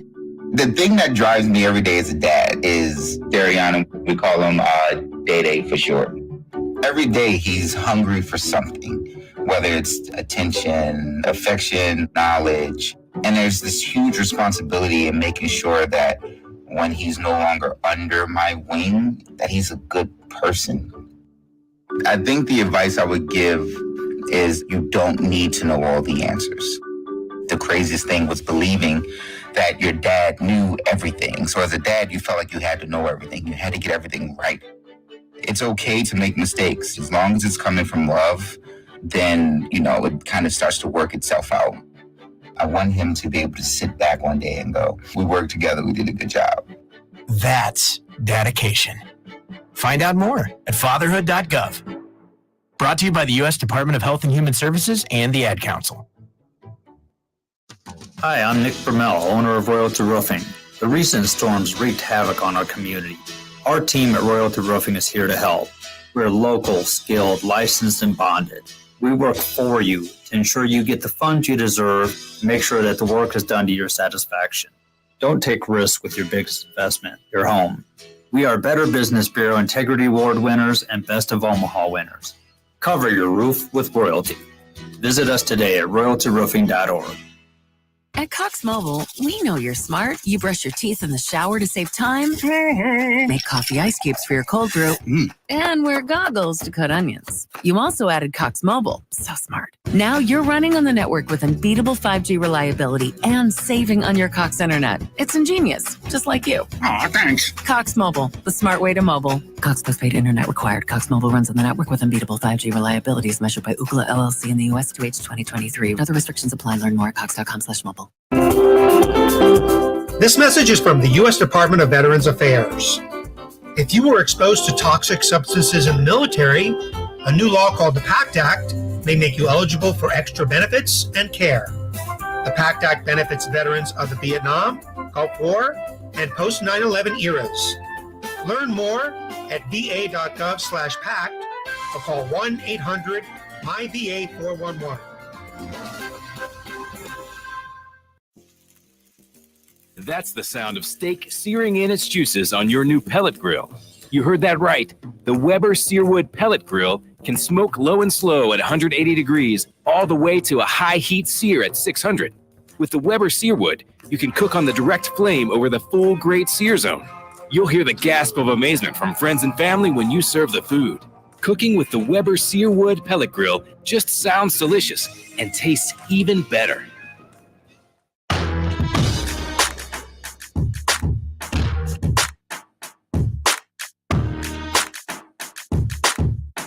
Here's a tweet from Chris Ducker of the Lincoln Journal-Star.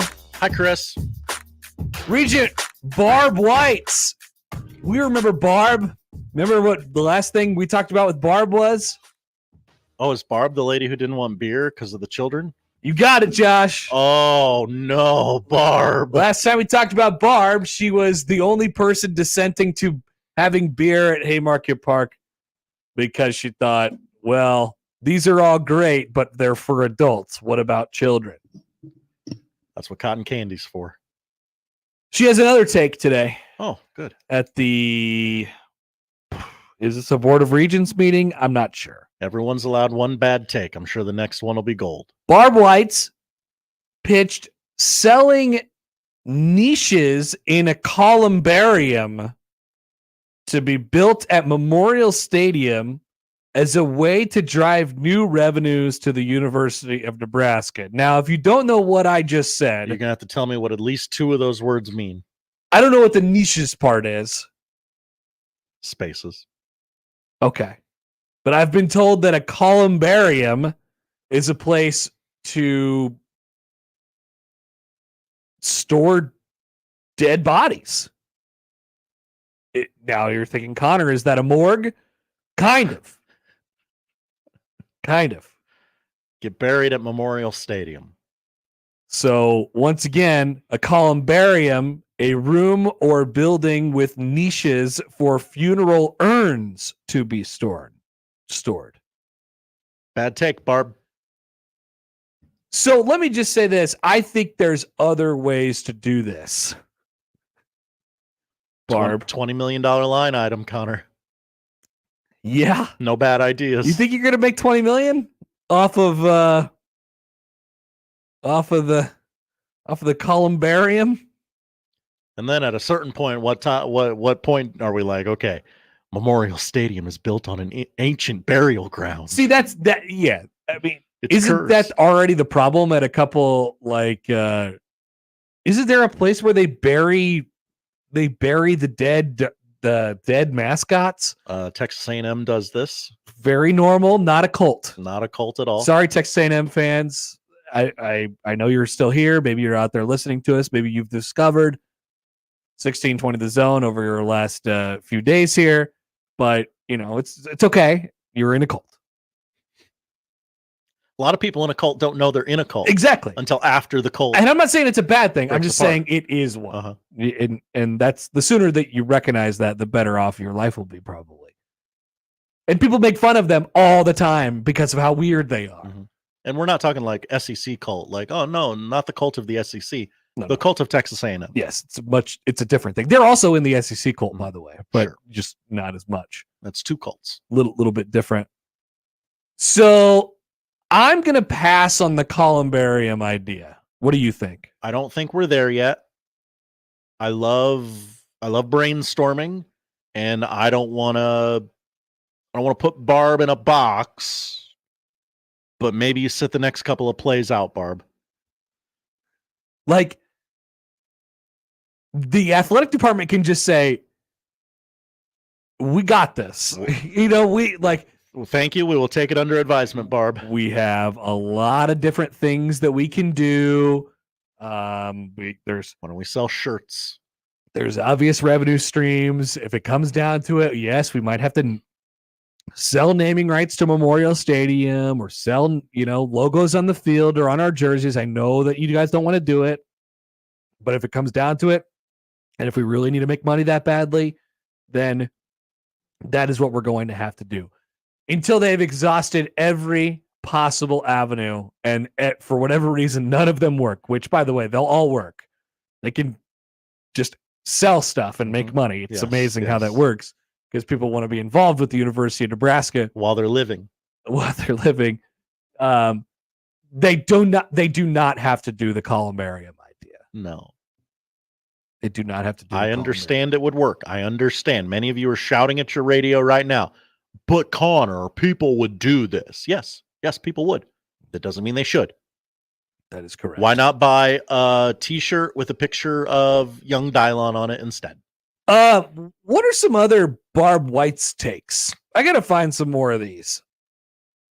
I'll bet a lot of them are public record. Is there let's do a FOIA request. I was going to say, is there a place where I could just click on her name somewhere and it gives me all of her takes?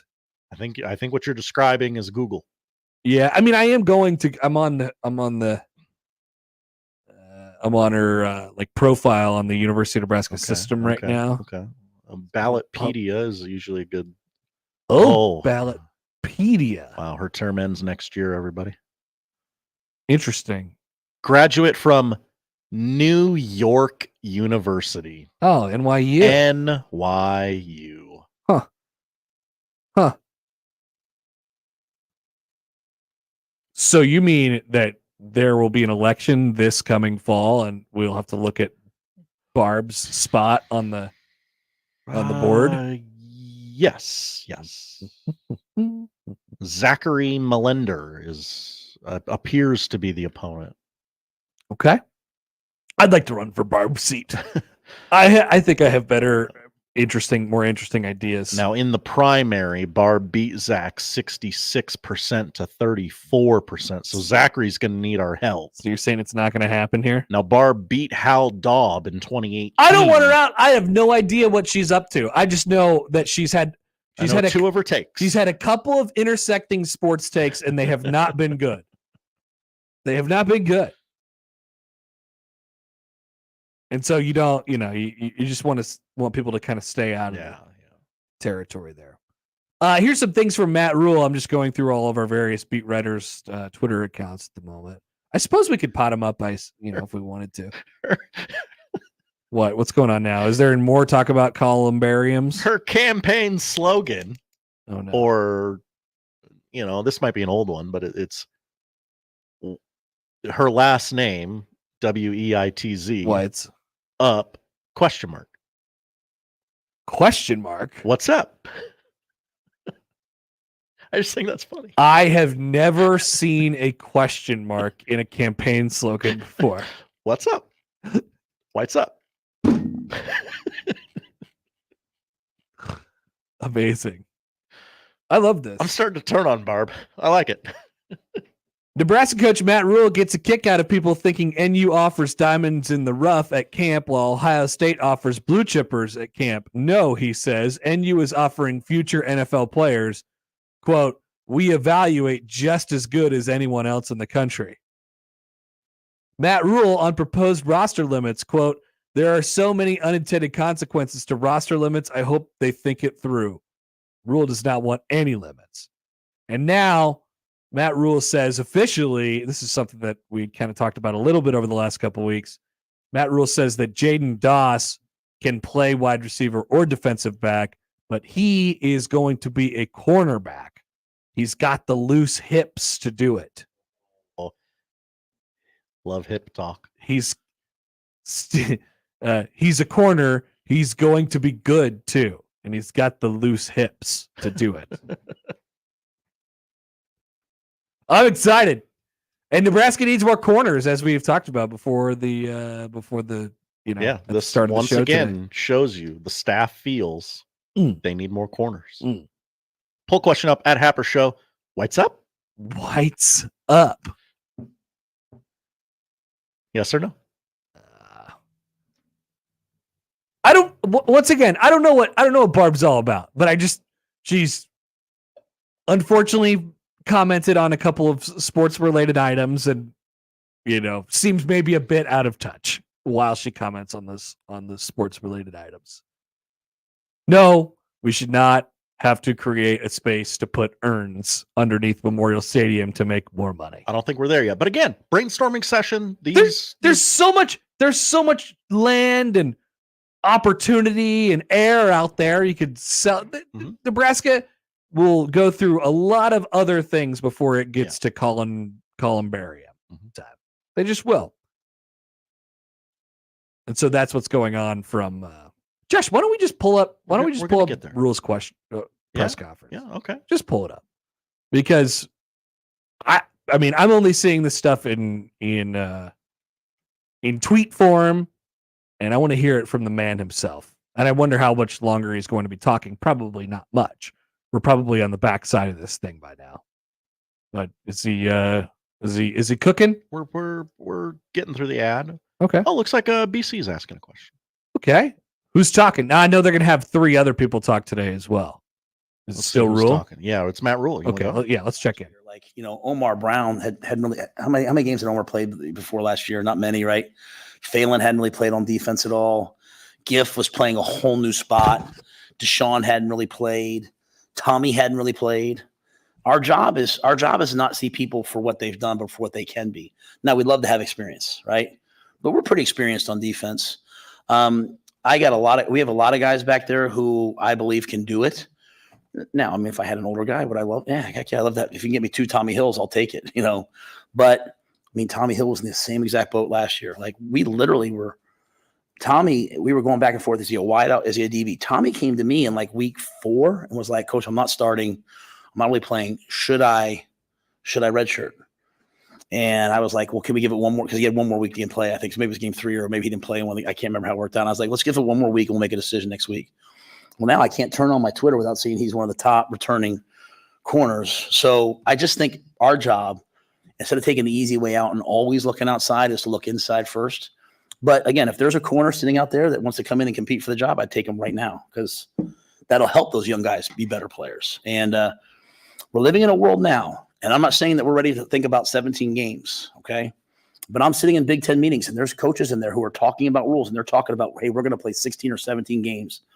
So, like, my third team corner is going to be my starter at some point. And I just don't know that I shouldn't give our guys the benefit of the doubt that, like, hey, we should start thinking that way. And if we're not, maybe we're not ready for it now, but at some point we're going to be playing more than 12 games. So that mindset of it's not just your high-end top of the line guys, it's the middle guys. And at some point, oh, by the way, it's our, like, we started the year off, no one here thought that Emmett Johnson was going to be the starter, but he was. And he was a pretty darn good starter, wasn't he? No one thought James Williams was going to be playing. He was on the scout team. He was like going to scout team meetings. And he's out there sacking the quarterback against Maryland. So our job is to prepare all 145 guys on the team to play. But if I can add 146, who might help us? And he might not help us the first 4 games, but maybe he helps us in game 10, game 11. I mean, think about it. In 4 games down the stretch, we were like a play away from winning the ball game. Maybe that guy can make one more play. That's how I look at it. That's why I come in every day, like just fighting for inches, fighting for edges to get us over that hump.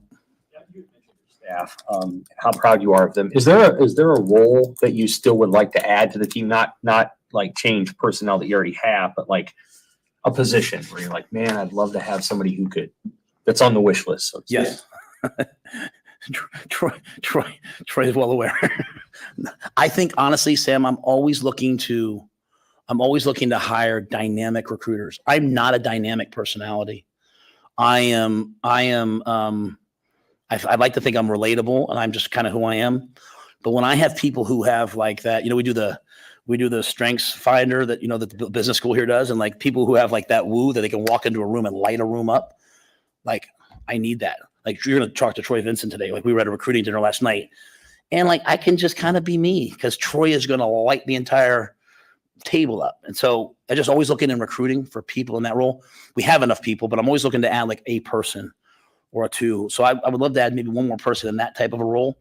And I think we're going to wait and see what happened with the analysts. I don't want to go out and hire a bunch of like, $300,000 former coaches. What I think is if I have one offensive line coach to coach 23 players, he can't coach all. Nadani's pretty darn close. Coop has 30 guys in the DB room. So if I can give Coop an assistant who by rules allowed to talk, now Coop can focus on 15 and these other 15 that are maybe down the depth chart, they have somebody coaching them day in and day out and pouring into them. So I love having young coaches like that. And if as we have success, some of our coaches will leave. The goal here is to promote from within.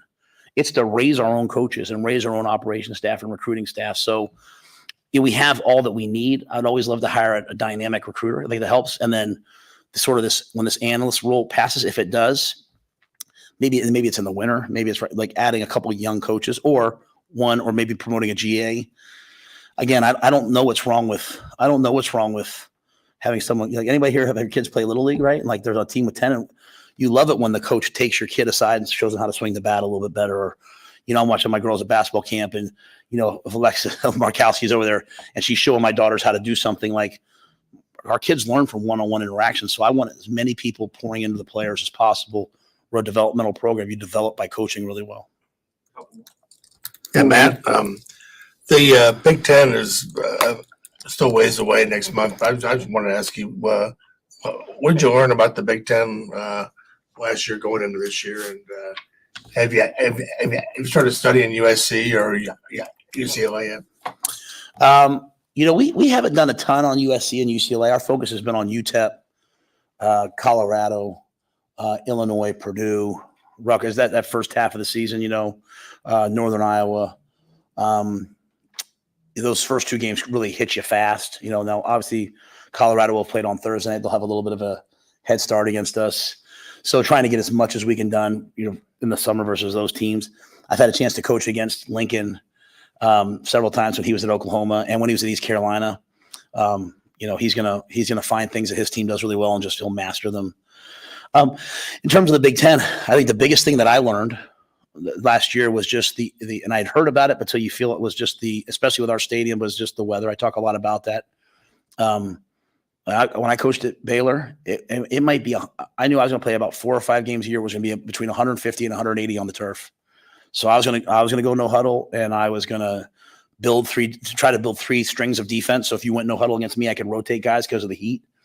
Here, late in the year, it's going to be cold and it's going to be really windy, and there's going to be 2 quarters a game where you're throwing the ball into a 30 to 50 mile an hour wind, and I better master those things. Like little things, like I have so much respect for Kirk Ferentz. Like we've always deferred and kicked the ball off so we can get the ball in the second half because we believe in like going into the half with the ball and coming out of the half with the ball. And if you're really good, you score going into the half, you take the ball coming out of the half, you score again, and a 10-10 game becomes 24-10. Well, I watch Coach Ferentz, and he's playing in the similar weather conditions, and how often he takes the ball, or on a windy day will take the ball so he can choose the wind and take the wind in the fourth quarter. And so me saying to myself, okay, so we lost. He took the wind against us. He took the ball against us so he could have the wind in the fourth quarter, and then they kick a field goal to beat us, and the ball hits the upright and kind of falls through. And I'm like, all right. But I'm humble enough to learn. You know what I mean? I'm not sitting here saying I have all the answers. I'm humble enough to say this to you guys, knowing that it's probably going to be trending that Coach Rule says Coach Ferentz is smarter than him. Well, yeah, he is. So I don't care. But so I just think the Big Ten weather, people are like, why does the SEC score so many points? Big 12, go play at Ohio State. Go play at, go play at Minnesota. Go play here when the wind is howling. I think that's the biggest thing. I think travel is going to be something that, people are, I think people think they understand, but they don't understand. Like I keep track of like how many days we have rest before a game. And other people, we are way down on that this year. Like we have way less rest before a game than our opponents do. I'm not complaining about that. But then I have to on those weeks where someone's coming in they had a bye week the week before us, or they had 10 days and we have 6 days. I've got to do a really good job of monitoring A, the travel, and B, how much time we have. We're so lucky to be in the central part of the country. So it's 3 hours to the East Coast, 3 hours to the West Coast. How are the West Coast and East Coast teams going to handle flying across the country? What if you're on the East Coast and you're playing an 11 o'clock Eastern game at USC, and then you got to fly back, get back at what, 5 in the morning? No, noon. Get back at noon and then try to get your bodies ready to play the next week. It's going to change your practice. So there's a lot of things here these are the things that keep me up at night, right? Like these are the things I'm like, man, we got to figure this out. We got to figure that out. And you find out what time your game is, 12, sometimes 10 days, 12 days before the game. So the research says, like, if you're playing on the West Coast, I'm sorry if I'm boring you with this, but if you stay on the West Coast, you should stay at a hotel the night after the game so that you can get a good night's sleep and then fly back the next day. But what if you only get 12 days? Hey, Susan, call the hotel, tell them we need 120 rooms. Now all of a sudden 12 days out night. So there's so many things, unintended consequences. But it's like anything else. We're having a meeting today, and I reminded everybody, half of the Fortune 500 companies in the United States were founded in economic downturns, in depressions. And it's because, like, if you are coming in a time of adversity, you better be really well put together to survive. But if you survive adverse times, you'll be really profitable in non-adverse times. How does that relate to us? Transfer portal, NIL, revenue sharing, roster limits, all these things. If we can navigate them just like that much better than everyone else, that's our advantage. And that is the legacy of Tom Osborne, Bob Devaney, Frank Solich. They handled all these different things a little bit better than everyone else in the country. And so that's my job as the head coach here, is to say, how do we handle the new Big Ten and the travel? Like, we're playing at USC. I don't know what time that game is. That might be an 8 o'clock game out there, which is a 10 p.m. Eastern game, which means the game will get done at 2 p.m. our time, which means we'll leave the locker room at 3 p.m. our time, which means we'll turn around and fly back here. By the time we get to LAX, we're getting here at like 9 in the morning. It's going to be tough, but we're in Nebraska. We do tough stuff. Who else? One quick question. I'm not talking to you guys again until this fall. So if you got something, you better throw it out now. Don't call me on the break. I ain't calling you. So no. I'm curious, whenever we talk to you, it's, just like you were doing there, you're always kind of thinking about the analytical aspects of different parts of the game. And so I'm curious, with the addition of the Guardian caps, if you've seen, or kind of what the data is so far, what you're seeing from that. I know some high schools are even starting to think about that maybe for games themselves, but just what you're kind of seeing from that piece. piece. Yeah, I did the Guardian cap when it first came out at Temple, like my first year. And there was sort of this other part of it that people were saying, like, hey, is that extra weight going to cause some neck injuries? Is the friction of it. So we kind of got away from it because our general counsel on campus was a little bit nervous about it. Then I got to the NFL and they added it back in. And, it seemed like it was going to work. I got here last year. And I said, should we do it? And I don't make these decisions. I go to the medical people, and it was sort of like, hey, we want to see what, we're not sure what the data is. Like, is it helping or hurting? Then the NFL doubled down, released the data. It's helping in the NFL. So we went to it this spring, so much so that the NFL, they might let them wear it in the games, right? And so I think it's my job is always to point out, like to Susan or Susan's job, for us to point out with internally, hey, here's the new helmet rankings. Like every time a helmet ranking comes out, I send it to her. Which helmet are we in? If I can help our players be a little bit safer, then so be it. I think anecdotally, and I asked the players, I talked to Ty Robinson the one day in spring, and he was like, my neck feels so much better. Because, you get hit in football, your neck's going to get, now I also reminded him he wasn't really practicing, so it might be that. But, so it's anecdotally, but it always goes back to the research. Always goes back to, hey, go back to the medical people. What do they want? Go back to Jay Terry, medical. And so whether it's shoes, turf, like if I'm not making it as safe as possible for our players, then I'm not doing my job. And then the same thing then with, that walk-through room upstairs, all these things like, hey, how can we just get a little bit better and not making it gut feel, but making it researched out. All good. Thank you, Coach. Appreciate you guys. See you later. You guys, don't call me while I'm on vacation. I'll see you in 5 weeks. I'll see you at Big Ten Media Days when it's 900 days long and there's 25 teams there because that's a stupid conference now. Also, by the way, have you heard about the giant swimming pool? He looks very tan. Does he? Yes. What's he been? I didn't see him at the College World Series. No, thought for sure he'd make an appearance. No. Thought Dylan would too. Maybe I just wasn't. Maybe he went out to dinner with Trev or something like that. Old friends. I like the bit about. How Kirk Ferentz is a genius because he took the wind. I love that. This guy thinks about. He does. Oh my God. So much. He thinks about everything. What is his brain like? It must be hell to be Matt Rule. Yeah. He is like. So he's doing the whole Kirk Ferentz spiel that he's talking about. He's like, that was, I thought that was a really good idea because he did this and he did this, and then they won the game on a field goal. But then also there was like a thought inside of that thought, which was, I know what I just said, which was Kirk Ferentz is smarter than me, and that's the part that's going to go viral. And but yeah, no, what I don't care. I don't care. Whatever. It's a really good idea. He's always thinking about that, and he's always thinking about how the media will frame everything he's thinking. That's correct. Yes, it's a busy brain. Very. That Matt Rule has. Talking about edges and stuff like that. Oh, that was great. That was great to hear from him. I'm sorry we didn't get to the entire press conference. Great candor. Great candor. Hey, we're going to be playing 16 games soon. What? the whole, yeah, we gotta leave and we're gonna get there, play 8:00 game, but that's 10:00 here. But I said Eastern time, but I actually meant Central time. And then the game's over at 2, but he said PM, but he actually meant AM. But it's 3:00, noon. get back here at 9:00. All the stuff. It's Do we like sleep there Saturday night. Hey, Stephanie, get us 120 hotel rooms. He's gonna just imagine. So we're not gonna talk to him for another month. I'm sure he'll pop up on a podcast or something like that, but we're not going to talk to him for another month. Imagine how much he's going to have to say in a month. He'll have so many things to say. So I hope he gets to go on a podcast at some point in the next month because his brain might literally explode. Just to settle that tea kettle of his. Yes. Just to please let some of it out. All right, come back. The odd news is next on 1620 The Zone. Live from the Host Coffee Studio, this is 1620 The Zone.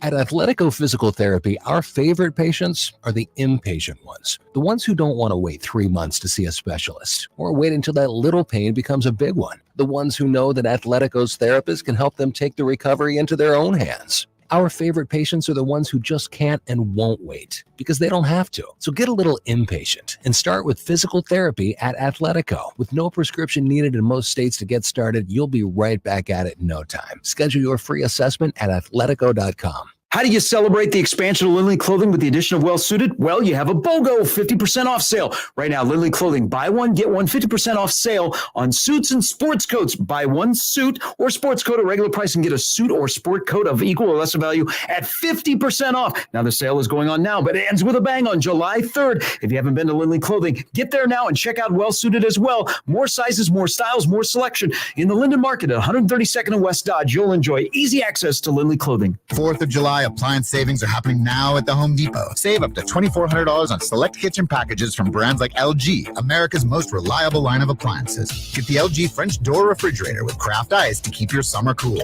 Or upgrade to the LG Smart Top Load Washer with AI that selects optimal wash motions and settings. Get up to $2,400 off select kitchen packages at the Home Depot. How doers get more done. Pricing valid June 19th through July 10th, U.S. only. See store online for details. America's most reliable line of appliances per independent study. Over the past few years, the COVID-19 pandemic has affected how we live our daily lives. Today, 1 in 5 Americans experience emotional and mental health challenges, but many of us do not understand what we are facing or how to ask for help. At the American Psychiatric Association Foundation, we work every day to eliminate stigma, combat mental illness and substance use disorders, and advance mental health. If you or someone you love needs help, you are not alone. Please visit mentallyhealthynation.org to learn more. When it comes to making plans, you are the best. What about those round trips, which are perfect on your way there and perfect on your way back?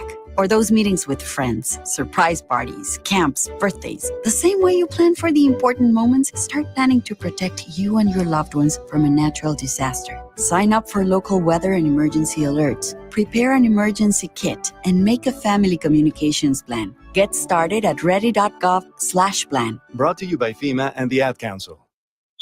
Tickets for less. Best seats, best prices, no service fees. Shop ticketsforless.com. KOZN Bellevue, Omaha, Council Bluffs. This is 1620 The Zone. And now we've reached the point in the show where Josh Odson reads the peculiar, the bizarre, the comical, the odd news with Odd Son. Odd news, Odd Son. See what we did there? The odd news with Oddson. All right, Josh. I know you've been just thinking about odd stories for this entire time when you haven't been doing odd news for the last week. We did it once at the Village, so I was able to get some of those thoughts out. Just like Matt Rule on a podcast. That's good. So I'm pleased to resurrect. I'd also like to mention this real quick, please, in honor of Josh Odson. I've been informed that there's a link open. This doesn't have anything to do with 1620thezone.com, although you should obviously go there. But Josh, if you've been around this show for the last 2.5 years since it's existed, Josh is aggrieved. He's wondering why many things. He's wondering why he's not in the Burke High School Hall of Fame. Put me in, cowards.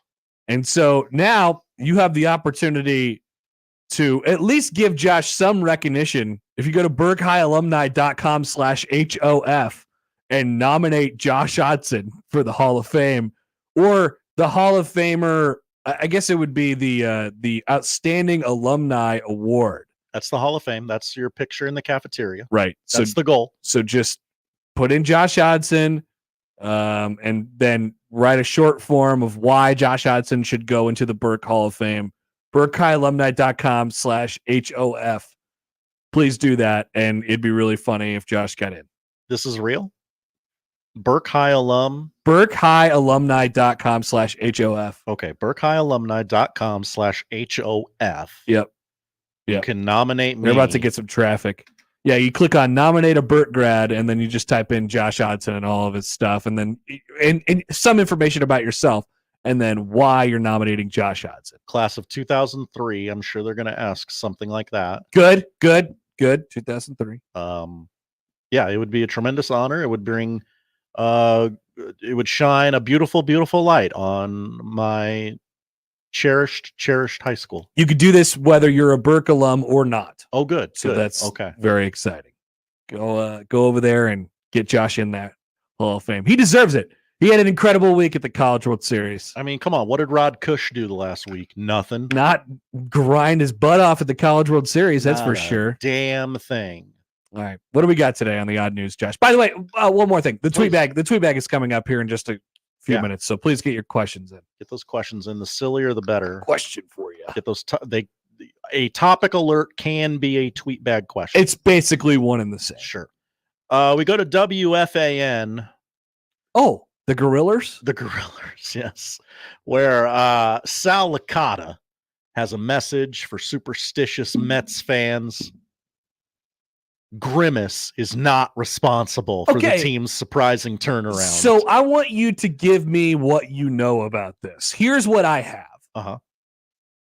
Grimace, the McDonald's purple blob, threw out the first pitch at the Mets game about a week ago, as Bobby Shmurda once said. About a week ago. That is correct. June 12th. And then after that, the Mets didn't lose for an entire week. That's right. 7-0. They went on a 7-game winning streak. And so do I know enough about this story? That's it? That is literally all you need to know. All right.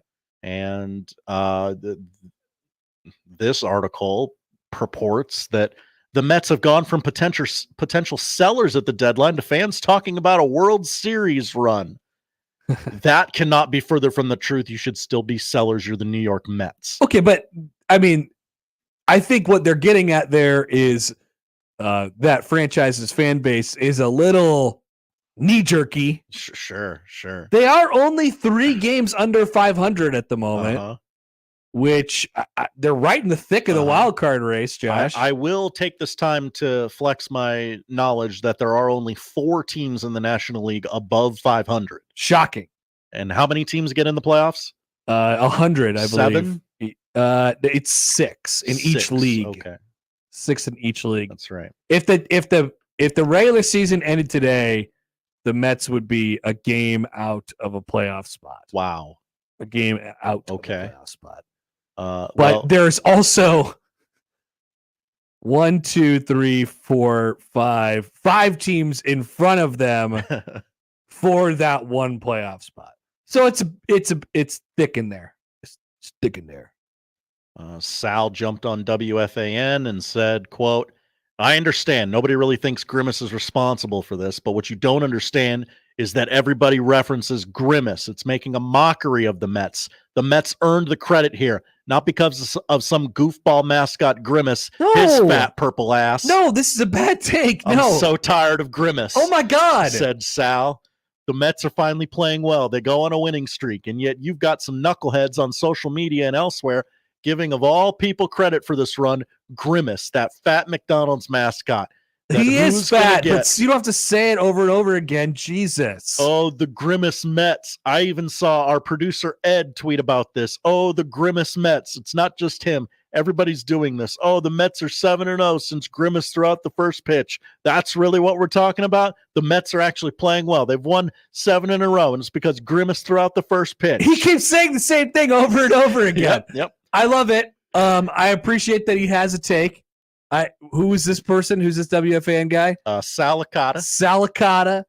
I like the rant. I really appreciate the rant. But guess what? This is the Mets. This happens every year. And it's not in the form of Grimace every year, obviously.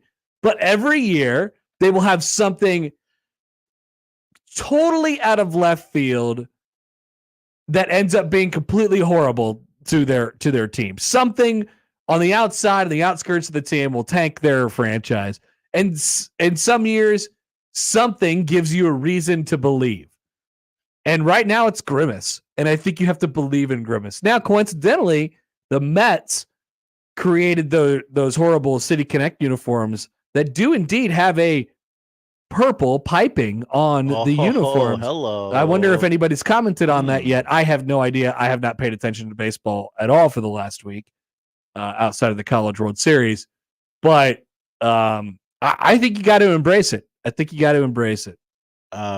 He went on a show, Sal did, the day after that rant and said that everybody was blowing his phone up after the rant. Like, hey, come on, guy, lighten up. And he's like, I don't want to lighten up. It's not about Grimace. Give the Mets some damn credit for once. No. That's not how baseball works, now, man. No. Sometimes it just happens that way. Sometimes it goes that way, and you got to believe. I mean, the Royals. I think it was 2016, the year after they won the World Series, or maybe it was a year or two after that. They had a cricket or something like that. They had like a grasshopper. It was a mantis. They had the rally mantis, and it died. But you know, they had the rally mantis. Everyone's got a thing. Yeah. It's just that's the way it goes. The Mets thing is Grimace. I think it's really funny. I think people should embrace it. I think this guy should go touch grass. Oh, that's right. Touch grass, bub. Well, it's been a week since we've been here in the studio together, Connor, and yes, that means it's been a week since we've had the truck spill of the week. By the way, Mike has nominated you on BurkehighAlumni.com. Thank you, Mike. HOF. I appreciate it. Let's overload their predictably small server. Mm-hmm. We have a truck spill of the week. We go to Delaware. Residents of a Delaware town awoke to find a line of blue paint had been spilled on about half a mile of road, with several cars getting splashed in the meantime. The Delaware Department of Transportation said in a Facebook post that the paint spill occurred about 7 a.m. Tuesday, covering the road and a number of cars for a half a mile. What color paint? Blue. Blue paint. Mm-hmm. Blue is a good color, Josh. It is. The paint line also crosses into the Surf Bagel parking lot. Surf Bagel sounds like a nice place. I don't know. But they're going to have the New York water in those bagels. This is in New York? Yeah. Well, it's in Delaware. That's not New York. I know, but I'm sure they're all like, yeah, we ship New York water into these bagels. No, they don't. They can't do that. It's all about New York water. It is about the New York water. It is about the water. I know. It's about the treatment system of the water from the hut from New York. I know bagels. I know water. Yeah, but they don't have that in Delaware. Delaware State Police are asking for help. They just have paint in their bagels from the public. Did you eat paint chips as a kid? And why? No reason. Delaware State Police are asking for the public's help in identifying the culprit. The department shared a photo of the paint line with the addition of the children's cartoon character Bluey looking on with disappointment. Wow. A lot of cartoon references on this show today. Well, many say we're childlike in nature. I'm waiting for another beer spill. Oh, those are classic. Give me some more beer. Yeah. Maybe if you're driving a beer truck, maybe How about a money? How about a money spill? How about one of those trucks, the armored trucks? Yeah. And then it becomes those. I don't see those much anymore, by the way. Those cash tubes. You don't see armored trucks anymore? No, I don't see many armored trucks anymore. Do you? I used to notice them all the time and really think about them a lot. Maybe I just don't think about them much anymore. I mean, I guess I used to be out in the middle of the day more. That's true. I used to go more places than I do now. Yeah. That's fair. That's probably part of it. I wonder if other people have noticed the same. When's the last time you guys saw an armored truck? I mean, during banking hours, I'm usually here in this building. That's true. But I don't see any driving down Dodge Street. Okay. You know, I'm always pretty attentive as to what's going on Dodge Street. There's always looking out there. I am. Making sure our sign's still not working. That's right. Well, Can't confirm, by the way. If we take it down, it's down forever. That's true. That's true. Anything else? Yeah, we got one more story. We end in Florida, where a Ruskin man, must be a suburb of Tampa. Okay. Because we're in Tampa here. A Ruskin man said he would rather just go to jail than pay for beers he admitted to stealing from a gas station, said a Polk County Sheriff's Office. Really? Abrian Guerrera, 64 years young, was accused of walking out of a Shell gas station with 4 24-ounce cans of Modelo. Nice. Good pickup. The clerk told... Four pack of tall boys? Yeah. He was going to get after it. Clerk told deputies that when he asked Guerrero where he got the beers, he replied, "From this store," and said, "No, I did not pay for it. I stole it." Wow. Deputies said that when the clerk offered to let the situation go if Guerrero simply paid for the beers, Guerrero refused. He was told to leave, but he reportedly opened a stolen beer and said, "I don't want to leave. I'd rather just go to jail." Guerrero told a deputy he was going to Orlando and got thirsty, so he decided to steal some beer. But he knows if he goes to jail, he is leaving. He's leaving, and he's also losing the beer. And he also has to pay for it. I think this guy has a bad perception of jail. I don't think he knows what happens at jail. Jail is not like this safe place. Now, you do get 3 hots and a cot in jail. Maybe he does not currently have that in his situation. I guess so. Should have just paid for the beer. Yeah. Or run. Yeah. You got that option too. You know, You would have eventually ended up in jail, but you could have delayed the inevitable a little longer. Sure. Make a game of it. Yeah. There's a lot of options there, and I don't think he took. I think he took like about directly the wrong one. Feels pretty lazy. Yeah. They were gonna let you. I mean, honestly, that's the dream, right? Mm-hmm. That's the dream scenario. If you're doing something wrong, you know you are purposefully doing something wrong. You get caught in the act, and basically the people who are running that store, the Shell station, are giving you a do-over. They're saying, we're allowing you to reverse time. Just pay for this, and you may go. And we're good. Or give the beer back, and then you may go. Yep. He didn't take either. He got the rare opportunity to go in a time machine and didn't take it. Like, hey, I don't want to make a thing of this. Like, you can have this stricken from the record immediately. Odd move. Yeah. Odd move by that guy. Speaking of odd moves, that's the odd news. Thank you. Yippee writes in. Hi, Yippee. So happy to have the normal Happer show back. Prayer emoji, or high five emoji. High five. I still don't know which one it is. High five emoji, high five emoji, high five emoji.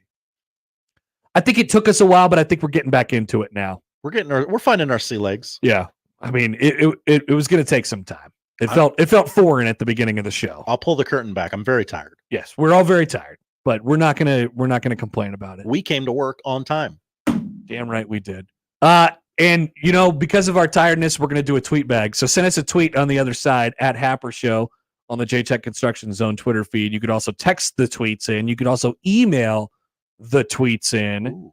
I just realized that I haven't had my email inbox open the entire show. Oh. Look at all these emails I've gotten. Oh my gosh. Oh no. Sift through these. Oh no. Okay, hold on. Give me a second here. Okay. Let me just see what we got. No, please.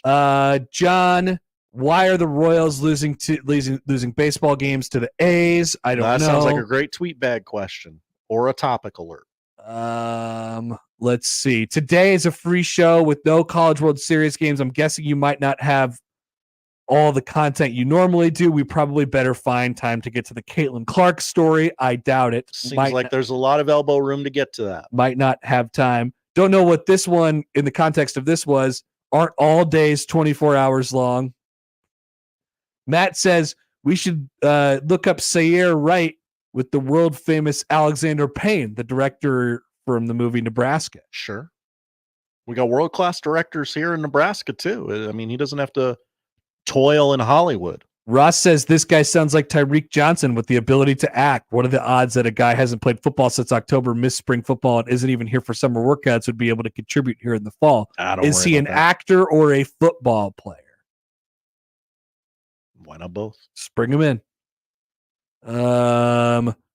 Leave the Big Ten Network alone, Connor. I don't need to see baseball. I might go to a road game in the next year or so. I need to know where I should be eating when I am there. Oh, okay. That's a good one. Really took a turn. I was wondering where that was going. Baylor Shireman should not be drafted in the top 50. Whoa. That's a Charles Barkley guarantee. To compare him to Thaddeus Young, that is funnier than any Dave Chappelle skit in the history of Dave Chappelle skits. It's a celebration.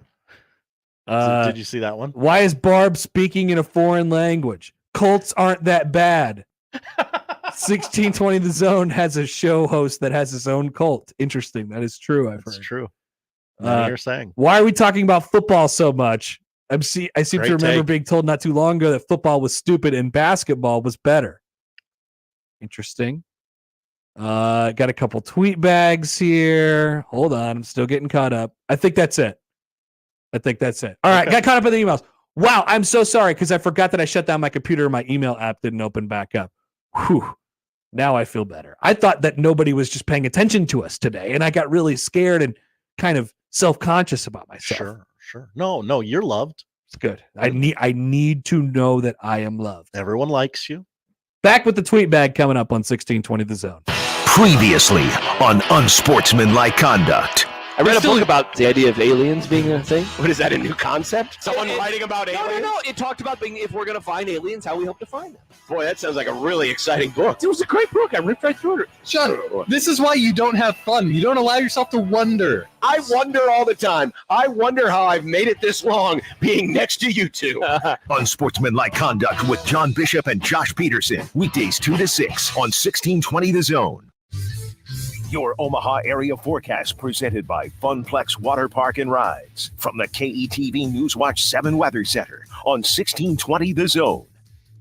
Mostly cloudy for your Thursday afternoon, warm and muggy. A high today of 84, but feeling like the upper 80s.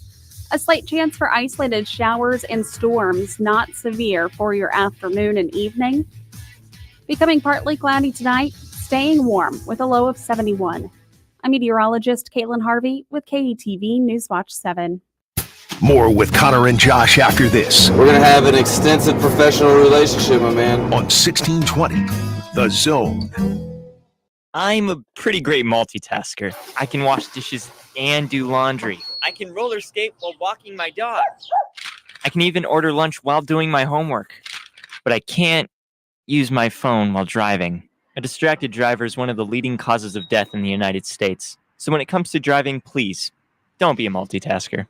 Don't drive distracted. A message brought to you by the National Highway Traffic Safety Administration, Project Yellow Light, and the Ad Council. Howdy, Greg Wagner joining you from the Nebraska Game and Parks Commission. Time now for another Nebraska Outdoor Update. Hey, planning a trip to a state park? One of Nebraska's 76 state parklands?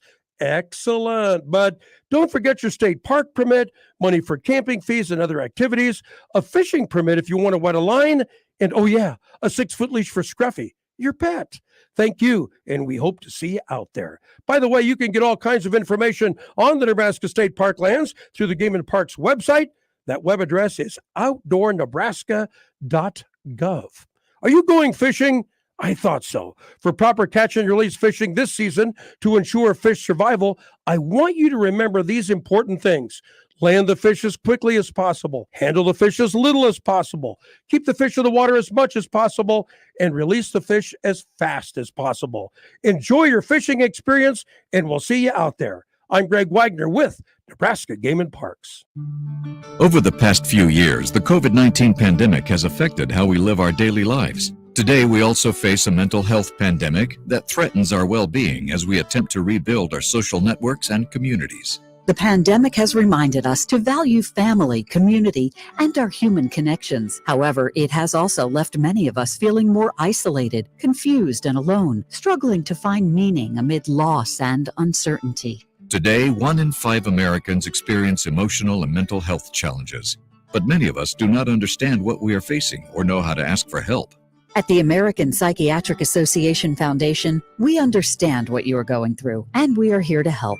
Our vision is to build a mentally healthy nation for all. We work every day to eliminate stigma, combat mental illness and substance use disorders, and advance mental health. If you or someone you love needs help, you are not alone. Please visit mentallyhealthynation.org to learn more. Get early access to 4th of July savings at NFM. Pay 55 cents on the dollar, plus take an extra 11% off the current price on all furniture, carpet, and area rugs. Get up to $1,000 off appliances and mattresses. The more you buy, the more you save. Save up to $500 on select electronics. Plus, get 24-month financing on qualifying purchases. Enjoy extended hours Thursday and shop NFM's 4th of July sale early. Minimum monthly payments required. 18% APR. Some exclusions apply. See store for details. That's the sound of steak searing in its juices on your new pellet grill. You heard that right. The Weber Searwood Pellet Grill can smoke low and slow at 180 degrees all the way to a high heat sear at 600. With the Weber Searwood, you can cook on the direct flame over the full great sear zone. You'll hear the gasp of amazement from friends and family when you serve the food. Cooking with the Weber Searwood Pellet Grill just sounds delicious and tastes even better.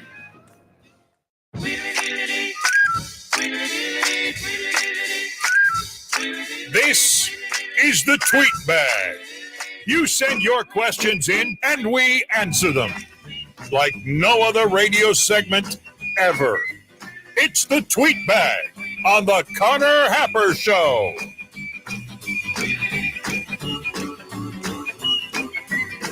That's right. We're doing the tweet bag today. Why? I think you know why. We don't have to say it out loud. We've missed all of you. We missed all of you. We didn't get the chance to do it yesterday. Yeah. That's why. No other reason. No other reason at all. I did see Nick during the most recent break, and he looks like he's in the same state that we are. Sort of just yes, I'm here, but I'm not exactly sure what to do anymore. Right. Life feels a little empty after the College World Series. I miss it.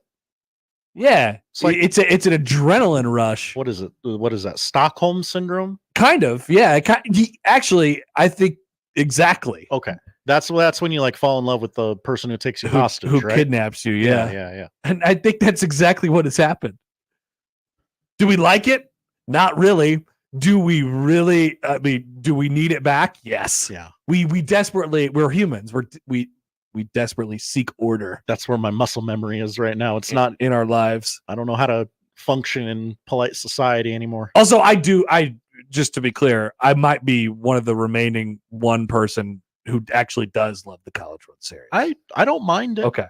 All right, good. Kind of wish the games were a little more competitive. Remember those 3 walk-offs? I do. That was a long time ago. It was. That was a long time ago. All right, Josh, what do we have today on the tweet bag? We begin with a tweet from Mr. Rick.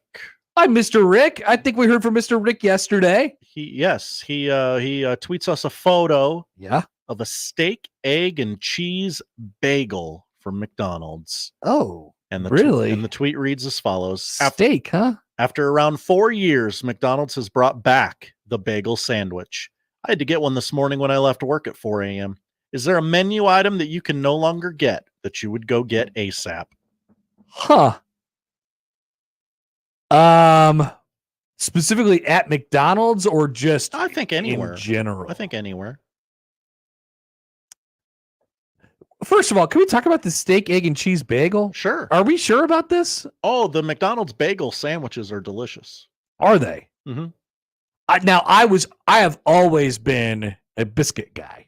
Okay. For my breakfast sandwiches. Mm-hmm. If you can give it to me on a biscuit, I will take it on a biscuit. Or an English muffin is great too. Sure. Absolutely. McDonald's has both. I prefer not to have the croissant.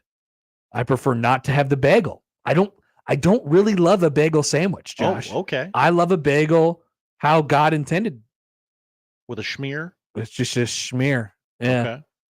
And you could slap them together and make basically a bagel sandwich. Mm-hmm. Sure. I prefer to not personally. Okay. I know New Yorkers would disagree with me on that. You go 2 halves. I go 2 halves. Okay. Yeah. Sometimes you fold the halves, and so you're creating a sandwich like you would a pizza. Mm-hmm. But yeah, that's the way I eat a bagel. So I'm kind of out on the breakfast bagel. But a fast food meal that I would go back that is gone and that I really desperately want right now. They always find a way to keep the best stuff around. My answer to this question what's would your be answer, Josh? the volcano menu from Taco Bell. Oh, they had this volcano. So it wasn't okay. It wasn't like super hot, like you're gonna die if you Taco Bell sign actually a waiver. Taco Bell definitely has a bunch of good options on this because they have had so many discontinued menu items. Sure. Holy God. They just roll through them. So like that friend that every time you meet him at the bar, they're like, "This is my new girlfriend." Like, what happened to the last one? It's just a different version of the same person. Yes. Cheesy gordita crunch? No, we don't have it anymore, but we have a cheesy burrito with a taco inside of it. If you sift through the menu, you can kind of make it the way you remember it. Yeah, it's like a skeleton kind of. Something from Taco Bell is a really, really good call. Can you even just get a regular old bean burrito anymore? Yeah, I feel like I've seen bean burrito on the menu at Taco Bell. Okay. Okay. That's good. Everything's got to have all this kind of stuff on it. I also don't mind the That's interesting. I also don't mind the Locos Tacos, the Doritos Locos Tacos. Oh yeah, those are delicious. But they still have those around, right? Definitely. By the way, just quickly, this is what I said was interesting. Purdue and Creighton are going to play each other in a charity exhibition game, according to goldenblack.com. This is a Purdue blog. They are going to play each other in an exhibition game on October 26th.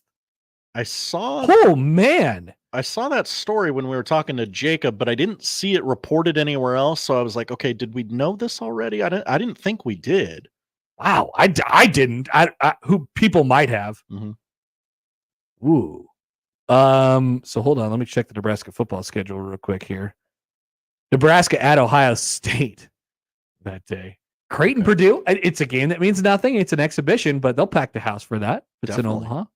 Unless it's a secret scrimmage, but from how it's being reported here, it does not appear to be a secret scrimmage. It does not sound like one. No. Okay. No. Woo! Next. Ed has a tweet about our time at the OBV. Hi, Ed. How many regular YouTube, Twitch, X emailers do you think walked by the 1620 The Zone table at the OBV? I'll tell you what, there was a lot of people who claimed that they were those kind of people. Is it true? I have also heard from a lot of people over the last couple weeks who have come up to me at various events, a couple at the Storm Chasers game, however long ago that I was at that ballpark. And we're like, hey, I listen all the time, every day. I love the show, but I never interact. I don't tweet in, I don't email in, I don't call or whatever it is. I'm like, that works just the same.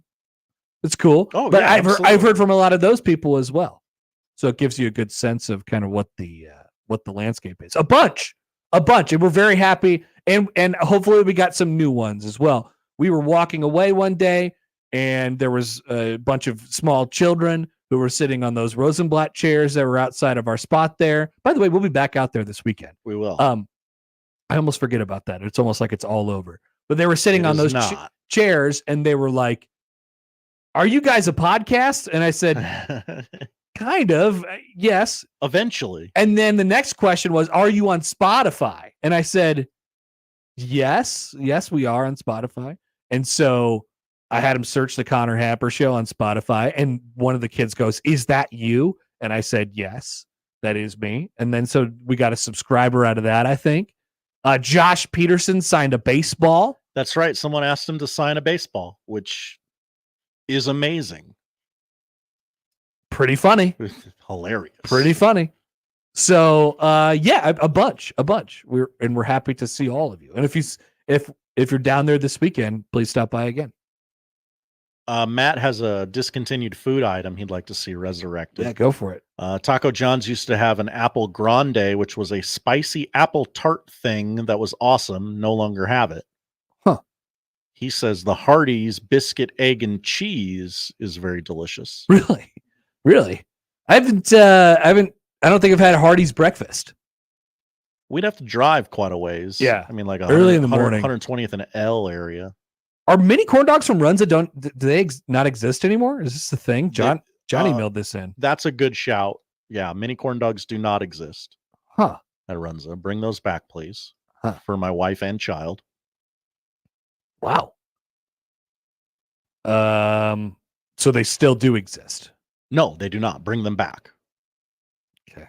They're not on the kids menu anymore. Very, very sad. Max says still can't believe Taco Bell discontinued the quesarito. Yeah, that was a Me good neither, one too. man. Me neither. What else? I have a email from Chris. Hey, Chris. What was the one gift growing up that you always wanted but never received as a child? I always wanted a bike, but I do think I got it eventually. You never had a bike as a kid? Like for Christmas? Well, like just in general, did you have a bike? Yeah, but I wanted a new bike. Oh, you wanted a specific bike. Okay. It wasn't a specific. I just wanted a big boy bike. Oh, okay. I wanted a big mountain bike. Okay. And I got it. Look at you. What did I want? I don't know. There was a lot of things where I just, even at I think I've said this before. Even at a young age, I felt like I don't want to inconvenience people too much here. I definitely thought that as a child. Don't go out of your way to make me happy. I'm really all right. Hey, we don't have a ton of money. I don't need to be asking for like yeah. $1,000 video game systems. Isn't that amazing that we like you have a sense of that when you're a child? You're like, I don't think this is in the budget. Yeah, it feels like a little much. Feels like a lot of fuss. There was a few times I really I needed a new baseball bat, and like that stuff gets really expensive as we've seen this week at the College World Series, and I just that was like I had to pull my own hair out to just get to the point where I asked the question. And you did. Look, I need this. My hair is completely gone now, so I need this. I kind of need this baseball bat. Sorry, but I need this. I always wanted, and still do, a magnetic standings board for good one. MLB, NFL, NHL. Now, what NBA. if I could get you that in like a digital form? Would you take that? I don't want it digital. Oh, you want to do it? I want to put the magnets of the team names and write in their record on a dry erase board. Yeah, I want to do it. Okay. Interesting. I bet we could probably make that happen for you. I'm sure there's some at a Goodwill or a garage sale or eBay. I still would like one very much. Do you want it to have the old school logos on it or the updated logos? Oh, no, that'd be great if they were old school logos. Do you want to have maybe some alternate logos that we could throw on there? I mean, the more the merrier. So I'm thinking like we have a standings board, we get the wild card columns, and then maybe on the other side is this giant board now. We have like the playoff bracket as of this very moment. If the season ended today. Yes. And every day this would be a dream come true. And then for you me. can write, you could, if there's just a spot where you could write in whatever you want, you could do, batting title leaders, home run leaders. It's a pretty good idea. It's pretty fun. Did you ever have a teacher in one of your classes that put up like Major League Baseball standings or like college football standings or something like that? No. I didn't either, but I always wanted one. I always thought this is an underrated part of Fever Pitch. Jimmy Fallon was a great teacher. Oh yeah. Jimmy Fallon had the ALE standings on his chalkboard. He did. I thought that was a really good teacher move. Also, don't let Jimmy Fallon teach your kids. No, please don't. Please don't. Jason and Pender writes in a couple things here. Hi, Jason. I wanted a G.I. Joe USS Intrepid as a kid and never got it. I don't think my parents wanted to put it together. That is from Jason. Also, he says, Lex Luger slammed Yokozuna on the USS Intrepid. Hardee's biscuit and gravy are some of the best around. Used to get all you can eat 99-cent B's and G with Grandpa a long time ago. Jason and Pender. I do like to call biscuits and gravy B's and G's. I am with him on that one. That much is for sure. I have a tweet from what do we got? Amy. Considering Connor's take on his lack of interest in the swim trials, how is he going to prepare for the rivalry between Australia and the United States during the Olympics if he's not paying attention to what we bring to the table from the trials? It's very simple. I will continue to not pay attention. But how will your heart swell with pride when us Americans take down the dirty, dirty Aussies? Once again, very easy. Watch other sports. But America needs you. I love America. It doesn't sound like it. I love other sports. It sounds like you're disinterested in I can America. get that pride, that swelling of pride in my heart by watching other sports. Okay, but what if I told you this? What if I told you this anecdote? Have you heard about this whole cricket thing? Oh. The sport of cricket in America has exploded over the last 2 weeks because apparently we are back at cricket. I don't know that we were ever here enough to be back. We are an upstart. We're the darlings of the cricket world. Yeah. So what happened? Did we beat India? Yeah. Amazing. Like a 16-1. My heart is already swollen with pride. Okay. Well, what if I told you this? It was revealed during the Australian swim trials that They hated at the last Olympics in 2021, people forget 2021 in Tokyo, that they hated hearing the Star-Spangled Banner. They hate that song. Good. It triggers them to their core. Yeah. Well, guess what? So they said their goal is to never hear that song again. Yeah, that's what you call rent-free. And here's what I have to say about Australia. I could never hate Australia. Why would I ever hate Australia in anything? Great people. Have you ever met an Aussie? They're lovely. Jazz Shelley is wonderful. Of course. They're all great. They're very, very nice. And maybe they have something like baked into their DNA about how they don't like America. But guess what? They're not a threat to America. It's okay. No, they're no threat to anyone. No threat. No threat whatsoever. So why would I spend my time caring about Australia? This is a rivalry to them. Yeah. Not a rivalry America going the other way. Ooh, I like that. I like that take. It's a rent-free situation. That's a good spin. It's a Creighton, Nebraska deal. Yeah. I don't know which one's which though. Did America win by 29 medals or 30 medals? 30 medals. Also, just in case, do we need to refresh my Katie Ledecky tweet my Katie Ledecky take from yesterday? Was this yesterday? I don't know. Time is a flat circle.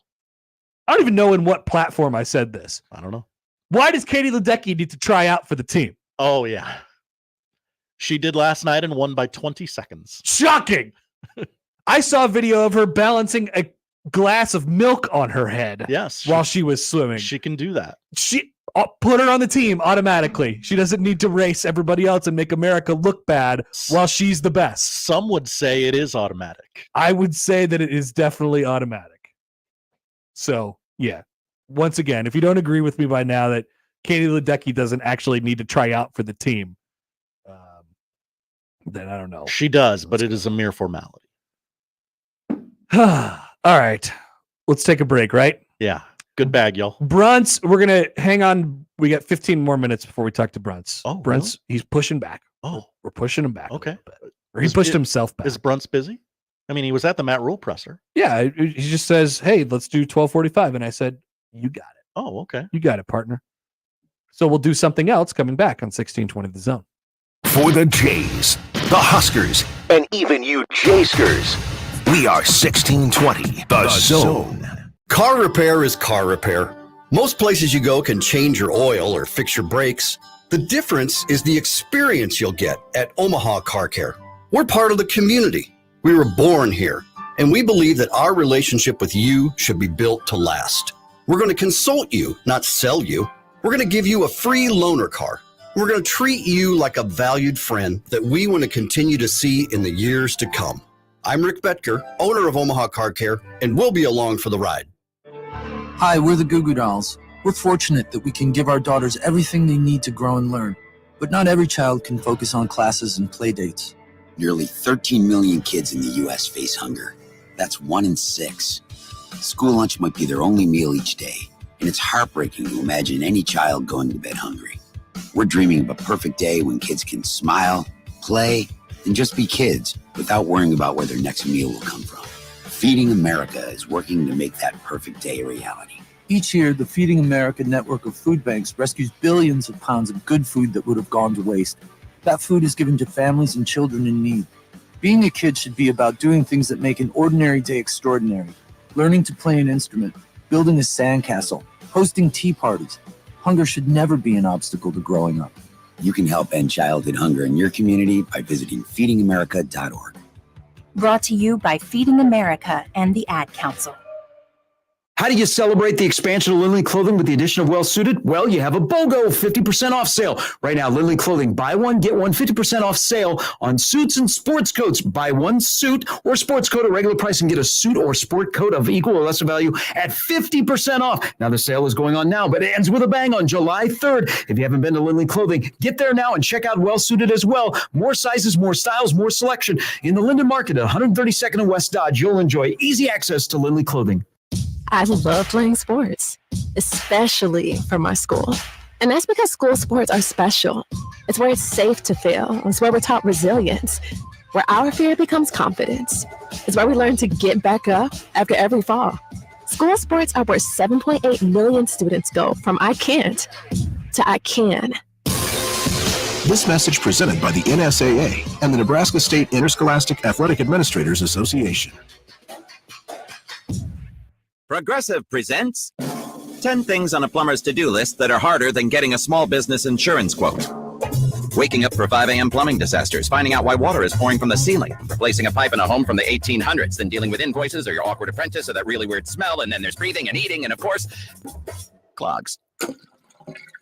But the easiest thing on any small business owner's to-do list, seeing if you could save on the business insurance that's right for you. Get a quote in as little as 7 minutes at progressivecommercial.com. Progressive Casualty Insurance Company. Coverage provided and serviced by affiliated and third-party insurers. All right, Michael Bruntz is going to join us in a couple minutes. Josh, it's June 20th, and there is a player in Major League Baseball who's approaching 400. Oh, is there a scroll on MLB Network? I was wondering if there would be today. We're watching MLB Network right now. I don't see a Stephen Kwan update at the moment. Oh, wow. Stephen Kwan is the man. Huh? Stephen Kwan is our guy this year. If you care about dudes hitting 400, Stephen Kwan is your man. He is currently hitting 397. Hello. Now, he missed the first few weeks of the season, but he'll be on schedule to get qualified and all that stuff. 5 home runs and 20 RBIs, but he's hitting 397. You just don't see that a lot. His OPS is pretty good, mostly because he's hitting 397. Sure. That tracks. Where's the thing on the bottom of the screen? It's very odd.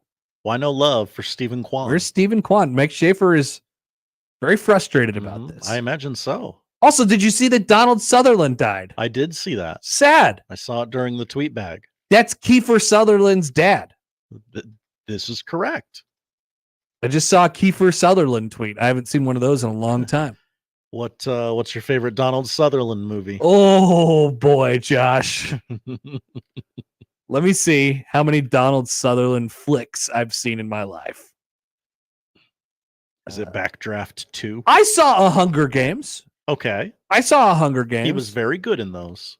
Yes. You've probably seen Horrible Bosses. I have seen Horrible Bosses. He was he died in that movie. He did. He was the original boss that was not horrible. Art Imitating Life. He died and then became, and then they got a horrible boss. He has an uncredited role in Beer Fest.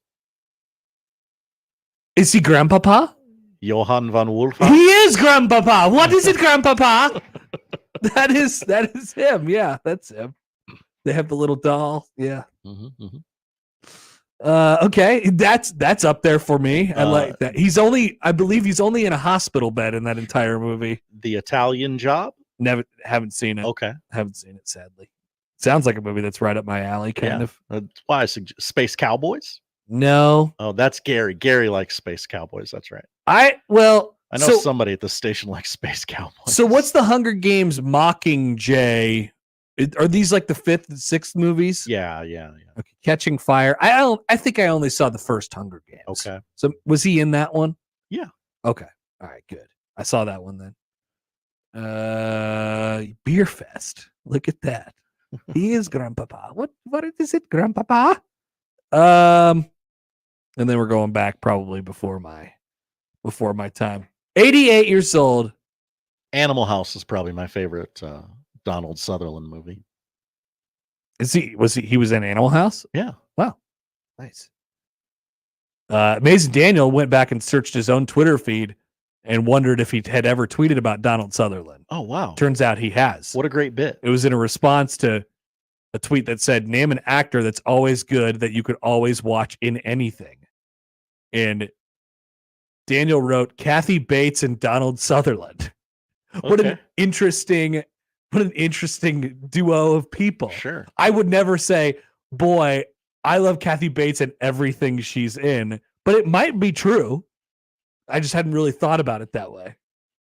She's pretty good. You love her in The Office? Yeah, I have loved Donald Sutherland every time I've ever seen him. I didn't love Kathy Bates in The Office. Oh, really? That was unnecessary. Okay. She was very good in Titanic. It was unnecessary to have her in The Office, but Jeffy Smack writes in, I think he's died in every movie you've named. Mason Daniel says Donald Sutherland had the best portrayal of Jesus. Oh. In Johnny Got His Gun. You ever seen Johnny Got His Gun? I believe Amazing Daniel has recommended I watch Johnny Got His Gun. Okay. You need to check out Johnny Got His Gun. Many people saying he was good in MASH as well. Yes. That's probably his most famous role. Jeff writes in, my favorite bit is Hap referencing dumb comedies, yet hasn't seen any critically awarded movies. No, I have not seen any critically acclaimed movies. The light in your eyes when I told you Donald Sutherland had an uncredited role in Beer Fest. Because I could see him. He was in the bed, and it was. What is it, Grandpapa? But Animal House, MASH, nothing. Nope, not a single thing. That's the charm of the Connor Happer Show. It's not a charm. It's not a bit. It's not anything. It's just what I am. These are just the movies that I watch. I'm sorry. Hey, I got a quick take for you real quick before we talk to Michael Bruntz. Love a quick take. Yeah, it's a little topic alert. Ooh. Oh, let me put the topic alert on. Yeah, might as well. Everything is a topic alert, I guess, technically. Sure. So, have you heard about Trev Alberts? He is the athletic director at Texas A&M. This has crossed my desk, yes. Did you hear also that Texas A&M is going to play for a national championship in baseball? And that'll be right down. It'll be right down the street. We'll be there. They're going to play Tennessee, also famously not very good at winning national championships and things. So, Texas A&M. Did you know that Texas A&M claims 30 athletic department-wide national championships? I knew that they claimed many football championships that did not happen. Okay, they can have those. They can have their. They claim 3 football championships, 19, 27, and 39. 2, by the way, happened under Dana X Bible, who was a Nebraska coach at one point in time, and athletic director. I think you need to say that slower because 1919. Correct. 1927 and 1939. 1939 would actually represent, if we are giving Texas A&M credit for a national championship that year, 1939 would actually represent the last time that Texas A&M has won a national championship in any major men's sport. Whoa, really? Yes. Unless you'd like to include golf as a men's sport or as a major men's sport. I wouldn't really. I wouldn't either. They claim 30 national championships. 12 of them are equestrian. Take them all out. Hello. I'm sorry. I love equestrian. I'm one of the biggest fans of equestrian, but take them all out. Nobody else does equestrian. They just get to win every year. They've won 12 times. By default. 5 men's track and field national championships. 4 women's track and field national championships. 3 football, none since 1940. 3 softball, none since 1987. And 2 of which were not even NCAA titles. They were like the NCAA. Softball wasn't a sanctioned sport yet by the NCAA, but they still competed with basically everybody else. Men's golf 09, women's basketball 2011, and women's tennis just recently. So Trev Alberts. He was the athletic director when they won this women's tennis national championship just a month or 2 ago. And then they have a chance to win their first major men's sport championship since 1939, all under the direction of one Trev Alberts. He turned it around. That's what they'll say. How amazing is that? That's what they'll write in the College Station Tribune or whatever the hell it's called. How funny is that, though? I think it's objectively funny that Trev Alberts' school winning a national championship in a sport that's championship is in Omaha immediately upon taking this job. Also a school famous for never winning national championships. They immediately win a national championship, and it's in Omaha upon him taking the job. I think that's objectively funny. What say you, Josh? Objectively funny. Let's remove our own biases from this conversation. That is hilarious that he arrives and they win titles over the summer. They haven't even gotten to the fall yet, when the real sports start, quote unquote. So they claim 30 national championships in school. Let's just go since the turn of the century, right? Since 2000. You could take out 1, 2, 3, 4, 5, 6 championships. So we're down to 24 championships ever. And none of them in major men's sports. And none of them and one of them's already happened under Trev's watch, and they're looking for a second one. And they haven't won a championship prior to this women's tennis championship since 2017. Now, I don't know how that compares to Nebraska. Frankly, I don't really care. That's not what we're doing here. I just would like to point out the obvious, that this is funny. This is funny. We just need you all to know. Yes, this is funny. Trev will be here all week. So if you see Trev walking down the street of the old market, you just, shake his hand, say hello. Say we miss you. Miss you, Trev. Miss you, Trev. He's not going to do any interviews. He might. I wonder if he does. I wonder if he does at some point. Oh, now that his big thing was, when I talked to him, his big thing was they wanted it to be like, They definitely didn't want to stir the pot. And I was like, hey, but like, I'm not going to, I'm not going to ask you those questions. Like, this Right. is a national interview. Like so I think he had probably a tough time understanding that, simply because he had seen my face before. But I was like, hey, we're not going to really do that. But then he was like, yeah, but I also want it to be about the team, which I respect. Yeah, very respectful. How about Jim Schlossnagel? That dude, all he does is just wins and makes correct decisions all the time. I don't know, man. Trev might have something cooking down there. Might have something going on. He's got it working. They got a halfway decent football coach, sounds like, as well. Mike writes in. Hi, Mike. When Texas A&M wins here in Omaha, does Trev come out onto the field and point to his crotch and say, "Suck it, Nebraska"? No, I don't believe he will. But what if he did? I would enjoy it. Once again, I really like comedy. As a person, that would keep us going all the way throughout the rest of the summer. And that's what it's about. Like, I appreciate 90s wrestling references, and I appreciate someone in the public sphere giving us content, and that would provide both. Did Trev ever, under his time at Nebraska, did they win any national championships at Nebraska? Nebraska National Championships Athletic Department. Let's see. What kind of championships do they claim? Obviously, 5 football national championships. See, Nebraska has a whole page for this. Nebraska's NCAA titles. Okay, these are just gymnastics. Can we get them all separated into one? Or separated into okay. By the way, remember when they changed Wikipedia and all the words are bigger now? I don't know what's going on over there. All right, I can't get to the bottom of this. Anyway, I don't think they've won anything over the last couple of years anyway. Drats. Michael Bruntz is coming up next. He sure is. Yeah, we got some things to chat about with him coming up on 1620 The Zone. The Connor Happer Show. Follow us on Twitter @Happer Show for all the latest news and views. We may even say something interesting once in a while. Unlikely. Really, guys?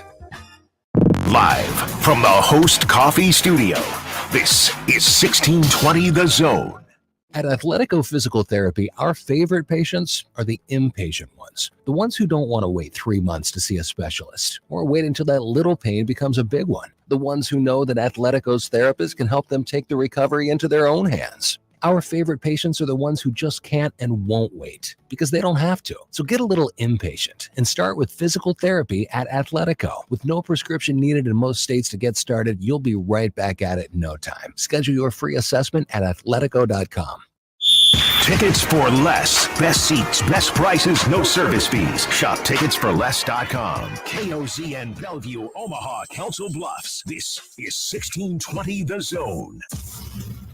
Howdy, Greg Wagner joining you from the Nebraska Game and Parks Commission. Time now for another Nebraska Outdoor Update. Going fishing? I thought so. For proper catch and release fishing this season to ensure fish survival, I want you to remember these important things. Land the fish as quickly as possible.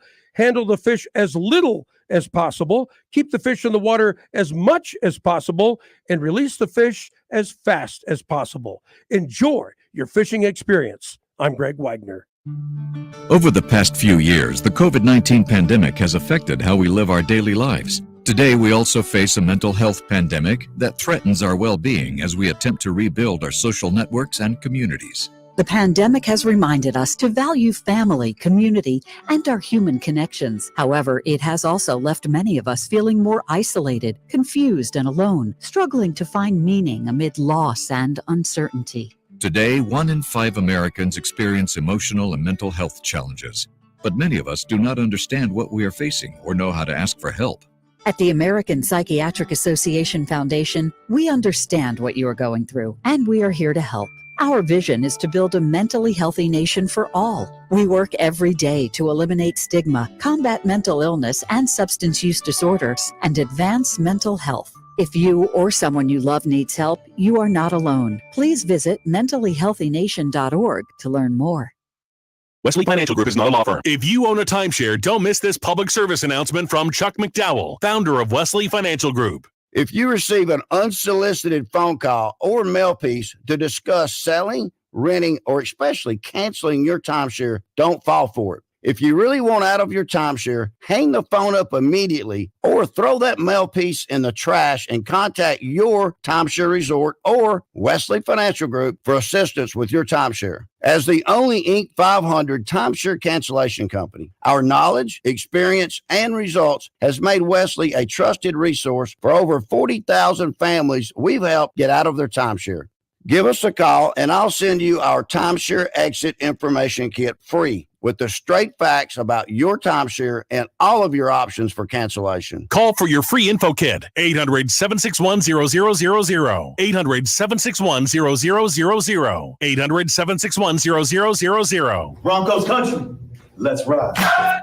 Breaking news. Michael Bruntz.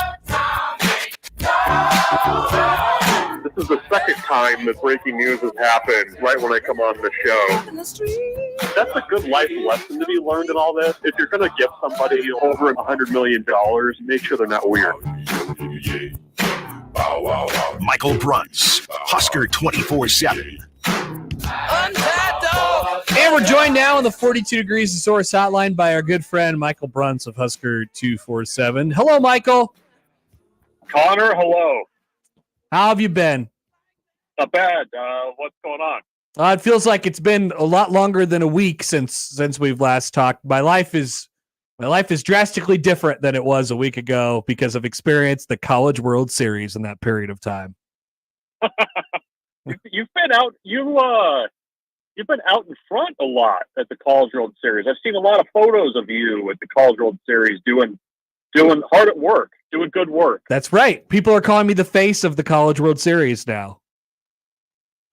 That seems accurate. Yes. You'd be happy to know that 4-hour baseball games are still alive and well, even after Nebraska gets eliminated and they're no longer playing Tuesday and Wednesday midweek games. I thought pitch clocks were supposed to eliminate that. Oh, no. The case? Oh, no. There's a lot more problems that go into it than just the pitch clock. Maybe they could eliminate throwing over to first base 100 times in a row. Maybe they could eliminate changing pitchers every 5 seconds, but that's just a start if they wanted to. Did they kind of go hog wild with the reviews, right? They go. That's another issue. They do. Pull question, Josh. They do kind of go hog wild with the reviews. They're pretty gung ho about their reviews these days, for sure. Yeah, I mean, I guess if you've got the cameras, you might as well look at it. Yeah, that's how it all starts, and then all of a sudden they're there for. And then and then all of a sudden we're just doing replays and replays only. We're not even really playing baseball. How have you been? What's going on? And Matt Rule spoke today. We listened to a little bit of it live on the show, and now are you on the tour? Are people taking a tour today? What's going on? We we got a little tour of the training room, the athletic training facility, which is 3 times bigger than the previous training room. And the new version is football only, and the old version was everybody. Oh, like it's kind of hard to describe just like how massive that facility is. It's absolutely crazy. There was a lot of talk about natural light. They love the natural light. There's good natural light in there. The very big windows. They've got like a treadmill that like sinks down into the water, and they fit as many as 4 football players onto that treadmill at one time. It seems like a lot of players on an underwater treadmill. But yeah, that's what I saw today. So I was a little delayed in getting to you. My apologies. Oh no, it's okay. We want you to take in all of the information. There was a lot of stuff from there. It sounded like Rule probably could have talked for another 15 minutes or 20 minutes or maybe hours. Who knows? And he said at the end, he was like, "Hey, look, I'm not going to talk to you. I'm not answering your phone calls until media days. So get whatever questions you have out right here." So I think he covered a lot of ground this afternoon. Yeah, no, he covered a lot of ground. We got some injury updates. We got some big picture items about roster size, and I think what else we got. Let's see what else. Those are kind of the big the 2 big ones. Well, Bly Hill's injury is interesting. But what do you got? Well, I was going to ask you about. Let's ask you about the injuries. So. The 3 guys that he mentioned before Bly Hill, and I want to talk about Hill in a second, but Deshaun Singleton, Gabe Ervin, Turner Corcoran, all guys who were held out of spring ball and were still recovering in spring ball. Rule said they're all 3 fully integrated into what we're doing. They're all 3 doing everything. If they practice today, they'd be full go. I don't know what the original kind of timeline was in those 3 guys, but given their kind of veteran status, maybe you were thinking, yeah, they'll slowly get worked back into it. But it sounds like that those particular issues from the injury front are a little bit ahead of schedule at this point, or at least on it. There was some point in the spring where he had said, kind of as an aside, that there was the potential for Corcoran's injury to bleed into fall camp. So he's like at least a month ahead of where they thought he would be at one point. The other guys, Gabe Ervin's kind of an interesting case because, I think he was kind of the favored back last year whenever he got hurt with the hip injury. And, they brought in Dante Dowdell and, Emmett Johnson has emerged, but I think they've always kind of had a lot of respect for what Gabe Ervin's been about and what he can do. So that news is kind of noteworthy to me. But I mean, probably of the 3, the biggest one is Singleton because he was playing really good football last year when he got hurt. And, there's some returning guys that have experience at that safety spot, but I don't know about you, but that makes me feel a little bit better about things knowing that he's closer to being back than maybe what some people had speculated. Absolutely. I mean, just any defensive back help at the moment, is probably pretty well, and maybe not outside help, but just guys getting positive injury reports on guys. So what about Bly Hill? Where do you feel like that sits right now? Because we thought initially when he got hurt in the spring game that it was going to be something that probably cost him the season, then maybe not so fast. Like, where do we think we're aiming for on a guy who figured to be one of Nebraska's top 2 corners this year? Yeah, it sounds like it has the potential to bleed into the start of the year. And I don't know if that means like, are we talking, Rule didn't really specify if we're talking like late fall camp, if you're like using the first couple of games to get him up to speed. I think, having a transfer portal corner coming in this weekend is, probably tied to what they have coming back at corner. I mean, they don't lack for bodies. I think they just lack for experience. And, Bly Hill is a bit of a different looking cornerback than what they have in that room. I think Jeremiah Charles, they're very high on what he can be. I'm not sure where Malcolm Hartzog ultimately lands. My sense is they maybe like him on the back end of the defense versus more of a straight corner. So, that injury, I think, was a concern when it happened in the spring game, just because it was all along since last season, I think one of the sneaky big position battles that maybe didn't kind of get to the front of the list was who was going to replace Quentin Newsom. Yes. So, that kind of going into the season, you've got one guy, probably not factoring in that at least has played 1 year of college football, albeit at a different level.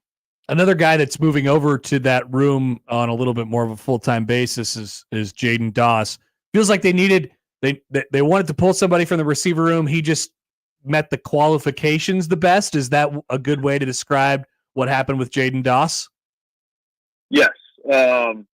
I think that he, just from a times and, just what they look for in a defensive back, he kind of fits the bill. They said he's got good hips. They like guys that are, have a wide receiver background for ball skill purposes. He kind of got pushed over there later in the spring. I don't know that some of the plays in the spring game will probably end up making his career highlight tape. I know he was covering Jalen Lloyd on that long touchdown pass. But I mean, I think they kind of like what he can be there. And, the staff, does not lack for imagination when it comes to seeing if a guy can fit at a better spot. So, I think it's just a way of kind of having a guy that fits physically what they look for, give a shot at a different position. And, Rule even said today, look, we're probably going to be 8 to 10 guys deep at wide receiver. So this is probably a little bit more of a straighter line to the field for Doss than maybe what it would have been at wide receiver. Yeah, interesting. Michael Bruntz, Husker 247. All right, Bruntz, we'll let you go. There will be plenty of stuff to unpack from that Rule press conference from today, and hopefully we can make it work for us for like the next, the countdown is on to media days. What are we looking at, like 5 weeks here? 5 weeks. We are about a month out. We're just talking to somebody. Nebraska's on day 2 there. Lots to look forward to. Lots to look forward to. See you later, Bruntz. Yep. Michael Bruntz of Husker 24/7, who, his words, not mine, the face of the College World Series, even though those were my words. Many are saying you're the face of the College World Series. It's weird. It's weird how they were saying that, but I don't know. Who am I to disagree? You're the hood ornament for the entire city. Oh, I used to love those. Why don't they put those on there anymore? I don't know. Probably because people would rip them off. Yeah. Kids mostly. My first car was a Toyota Camry, and it didn't have the ornament. It didn't have the ornament sticking up on top, but it did have the Toyota insignia like on the grill. Sure. And even that got stolen. Really? Yes. Ripped it right off of there. Kids? I don't know. Unclear. It was just gone one day. Like sitting at a parking lot. Just gone. I assume it was the kids. But I was a kid at the time. Sounds like the mystery was never solved. No, it's an unsolved mystery. Wow. Indeed. Call that guy from that show. Get him over here. Unsolved Mysteries? Yeah. Who runs that show? I don't know who hosts that show. Gotcha. I didn't know his name. Okay. By the way, been watching Major League Baseball Network during this show, as kind of we always do. So they're getting ready for tonight's game at Rickwood, and they were going through with a member of like the MLB kind of executive staff. They were going through all of the locations that have hosted these kind of one-off games: the London game, the Field of Dreams game, the Rickwood game, the Little League game, the Little League Classic. What else has there been? Oh yeah, the Omaha game. The MLB in Omaha. Guess what they didn't show on their package of B-roll of all of the things they've done? The Omaha game. Yeah. What is the conspiracy here? What am I missing? Why do we not talk about this or care about this? I thought it was one of the coolest things ever. MLB hated it. They must have, because I mean, I was there, but I wasn't like as it was a long time ago. Like I wasn't as plugged in, I guess, as I am right now. People must not have felt very good about how that turned out. I would have absolutely no idea why, but Major League Baseball does not talk about it. It never happened. They don't even show it off. We love to show off. We love to say, wow, look at the things that we've done and the places that we've gone and our reach and all these different things. Not a peep about that game. Very odd. Very odd.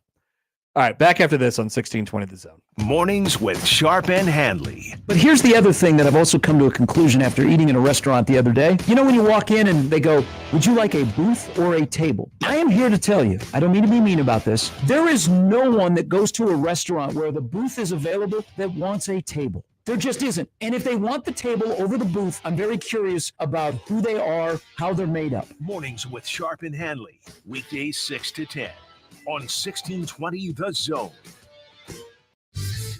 Your Omaha area forecast presented by Funplex Water Park and Rides from the KETV Newswatch 7 Weather Center on 1620 The Zone.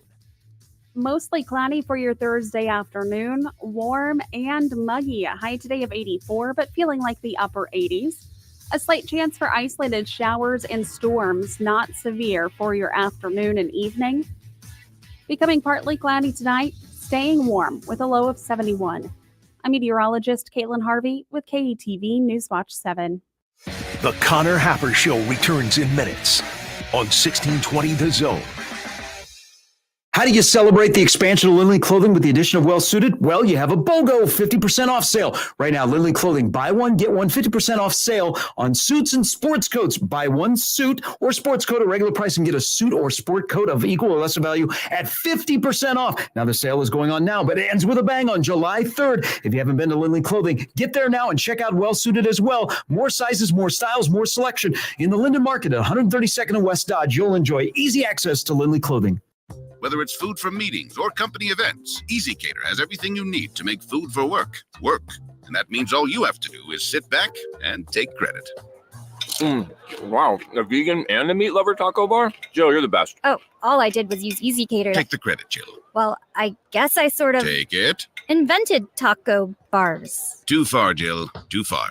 Easy Cater has everything you need to make food for work. 100,000 restaurants, one platform. Order 24/7 at easycater.com. Hello there, Greg Wagner joining you from the Nebraska Game and Parks Commission. Time now for another Nebraska Outdoor Update. Hey, planning a trip to a state park, one of Nebraska's 76 state parklands? Excellent, but don't forget your state park permit, money for camping fees and other activities, a fishing permit if you want to wet a line, and oh yeah, a 6-foot leash for Scruffy, your pet.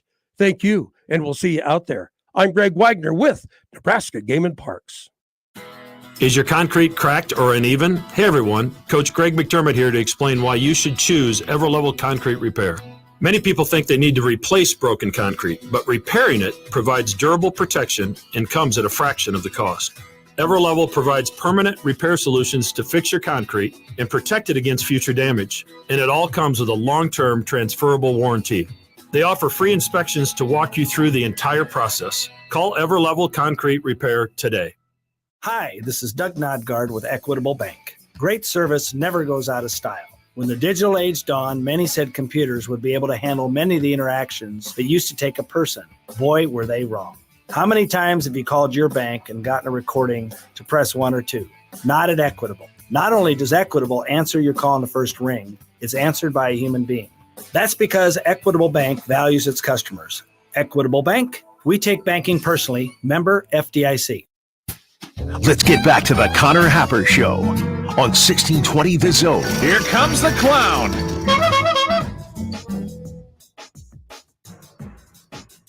Josh, according to Tony on the YouTube, Robert Stack is the host of Unsolved Mysteries. So you owe an apology to the Stack family. Thank you, Tony. I apologize to the Stack estate, as I believe Robert Stack is no longer with us. Really? Another dead guy. They're piling up. Him and Donald Sutherland. Yes, Robert Stack died in May of 03. 03. Almost Josh Peterson's favorite year. For many reasons. 2 days off of the College World Series until Game 1 at 6:30 on Saturday. Tennessee and Texas A&M. Will you root for Trev Alberts, Peyton Manning, or Big Meteor? Those are the options that you have at this moment in time. But topic alert, Josh. We try to tell you this. They keep trying to sneak it under your nose. They keep trying to make it so, don't worry, people agree with us on this. You'll see how much better it is. No, we must speak up. We must say something about this. And so yesterday, everybody's in a daze. I'm in a daze. Maybe I'll just speak for myself. I'm in a daze. I'm half asleep. I'm sitting upstairs, and I'm like, let's click on this link. I pulled a Mike Schaefer in that. Would Connor Happer click on this link? Sources: NCAA presents new basketball tournament models that would expand field by 4 or 8 teams. And I thought, what do you mean? What do you mean presents? How close are we here? So I read through some of the details. NCAA officials on Wednesday presented to Division I conference commissioners at least 2 models of an expanded basketball tournament field, one with an additional 4 teams and one with an additional 8 teams. The officials declined to speak publicly about the models, but of course, they did speak anonymously. Oh, yeah. Models would expand the 68-team field to 72 or 76 teams, with additional at-large selections as well as at least one additional first 4 site. What have we said for a long time, Josh, the NCAA basketball tournament needs more of? At-large teams, a.k.a. bubble teams, and another first 4 site. Definitely. Jesus! Give me a break. Dayton just wasn't enough. We need to replicate Dayton. What's West Coast Dayton? Is it Reno, Nevada? We have to go there and do another first 4 that nobody cares about because it's not the first Thursday and Friday of the stupid tournament. Sacramento. Any expansion would begin at earliest during the 25-26 season. So that's not this coming college basketball season. That's next. If the men's event expands, the women's tournament is likely to undergo a similar expansion. Dan Gavitt, the NCAA vice president for men's basketball championships, unveiled the models in a presentation at the annual summer meeting. At the culmination of months of work, Gavitt outlined possibilities for what commissioners believe to be an inevitable expansion of the men's tournament, a movement mostly championed by the power conferences, something Yahoo Sports reported in February. As a way to avoid eliminating any of the 28 small conference automatic qualifiers, a time-honored and popular concept with fans, the NCAA and conference leaders are targeting the addition of at-large selections, as has been done in the past. The last expansion in 2011 added 4 at-large teams and created the first 4, where 2 pairings of 16 seeds and 2 pairings of at-large selections meet, of course, in games.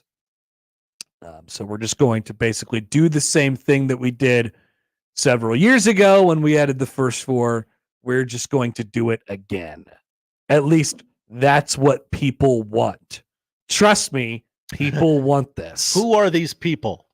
It's just the conference commissioners, the power conference commissioners. Oh, those people. Who are sick of not getting their units. They want their units, Josh. More units. They just want their units. I think about these people do not think about things at all. They really don't. Because everybody with a brain can look at the sport and can look at the NCAA tournament and they could say, you know what? You know what's probably true here?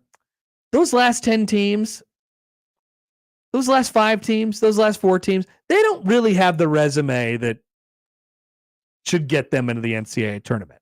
But then what happens, Josh, is this. And this is the biggest problem of all. Oh. They win. And then people get these illusions of grandeur. They're like, oh my God, we can go from first 4 to final 4, just like Syracuse did that one year, just like UCLA did that one year. Remember just that like time? Florida just did in bait. Well, actually, Florida was not one of the last 4 teams that made the field this year, amazingly, for college baseball, even though their resume said that they shouldn't have made it entirely. And then they went on to once again make the Final Four in baseball this year. People forget. But these are the type of teams that they put in these bubble spots. Why? Because their nets are good, because their conferences prop them up, and yet they do nothing except for go 500 in their league and maybe beat the number one team or a top 5 team at home one time, and they get propped up on that. Then they make the NCAA tournament, and then everybody gets really happy again because you get to say that 14 Big Ten teams out of 18 made the NCAA tournament. And it's tough conference, Connor. That's all it is. That's all this is. And so let's expand the tournament field again just to continue to dilute the product of the NCAA tournament, simply so the conference commissioners can say, look at my units. Have you seen my units? Have you seen my units? That's what Tony Petitti is saying right now. He's saying, check out my units, guys. I got a lot of them. Sure, the tourney's bad now, but have you seen my units? Sure, nobody pays attention to the first week of the tournament, but have you seen my units? Nobody cares about the first 4. And nobody actually even wants the first 4. But then somebody wins from the first 4. Somebody makes the Sweet 16. We're like, wow, that was cool. And now there will be those teams shouldn't have the opportunity to win national championships because they don't have good enough seasons. Jay Billis is going to have to do a segment on Selection Sunday. Which first 8 team do you have making the Final Four? If one was to make the Final Four out of the first 8, which one would you pick? And then he'll do a Young Jeezy line, and then he will say they don't have enough money, and then he'll leave. Chris in Montana writes on the text line. Hi, Chris. I guess this does give Nebraska the opportunity to win its first NCAA tournament game, even though I still think I'd put an asterisk next to it if there's 90 teams in the field or whatever the hell it's going to be. No, you wouldn't put an asterisk on it. It would just be that. It would be a win in the NCAA tournament. Definitely counts. Nebraska could be a team that sees an advantage from this, for sure. Absolutely. They seem awfully bubbly. Many years, not this past year. Firmly in. That's right, Josh. People thought that they weren't firmly in, though. Idiots. John emails in. Hi, John. To the Equitable Bank inbox. They want to expand the tournament for money, but they aren't guaranteed any more money for more games. These guys are going to ruin the one thing they do right. Yeah. Good take. So let me read through a couple more paragraphs of this thing. ACC Commissioner Jim Phillips believes that a holistic review of the tournament is necessary. And SEC Commissioner Greg Sankey has suggested an expansion of the field multiple times over the past 2 years. I don't know why Jim Phillips believes that a holistic review of the tournament is necessary. This is the one thing that everybody agrees on that is good and does not need to be touched at all. And it's like, you know what? I think we need to just take a step back and look at this thing. They can't stop. They can't stop. Like, there are positive parts to administrators, conference commissioners, athletic directors, whatever it is. Like, there are positive parts of their ability to adapt. Basically, we're talking about post-COVID. There's been positive parts to that. Moving things quickly, pushing things through. Like, we've seen really some unprecedented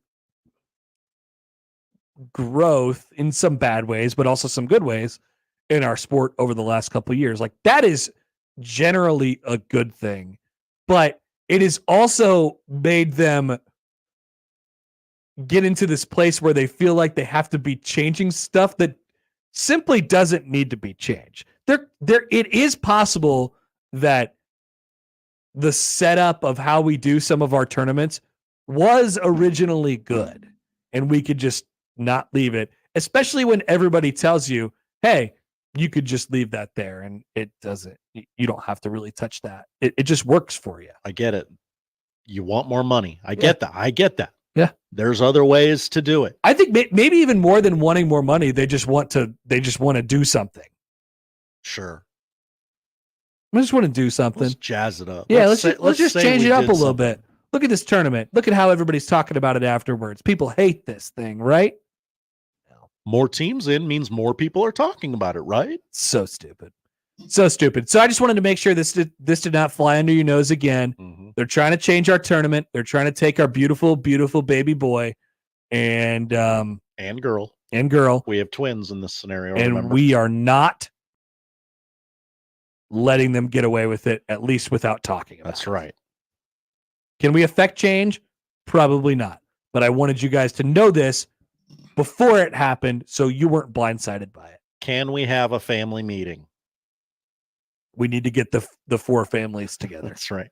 Steve writes in on Twitter. Hi, Steve. Poll question, have you seen my units? Not going to do that. Why not? Should we? Why wouldn't you do it? Tell me why you feels wouldn't. a little risque. What do you think we should do? We're talking about NCAA tournament units. Yeah. That's all. Poll question, have you seen my units? And the risque part of it would be like, have you seen my unit? That'd be bad. Okay. Right? Sure. Have you seen my units? Okay. You've talked me into it. Perfect. Green light, We'll post. Chris in Montana. Hi, Chris.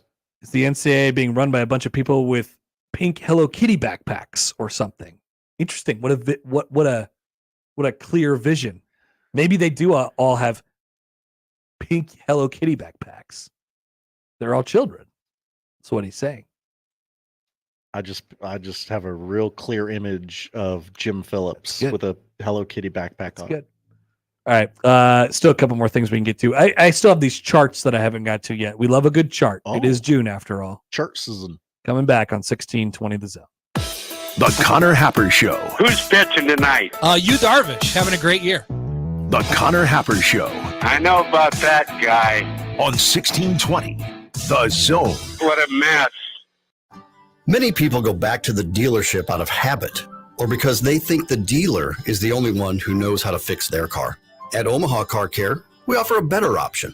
We have ASE certified technicians, the technology to service any vehicle, and free loaner cars. The dealer will sell you a package of services.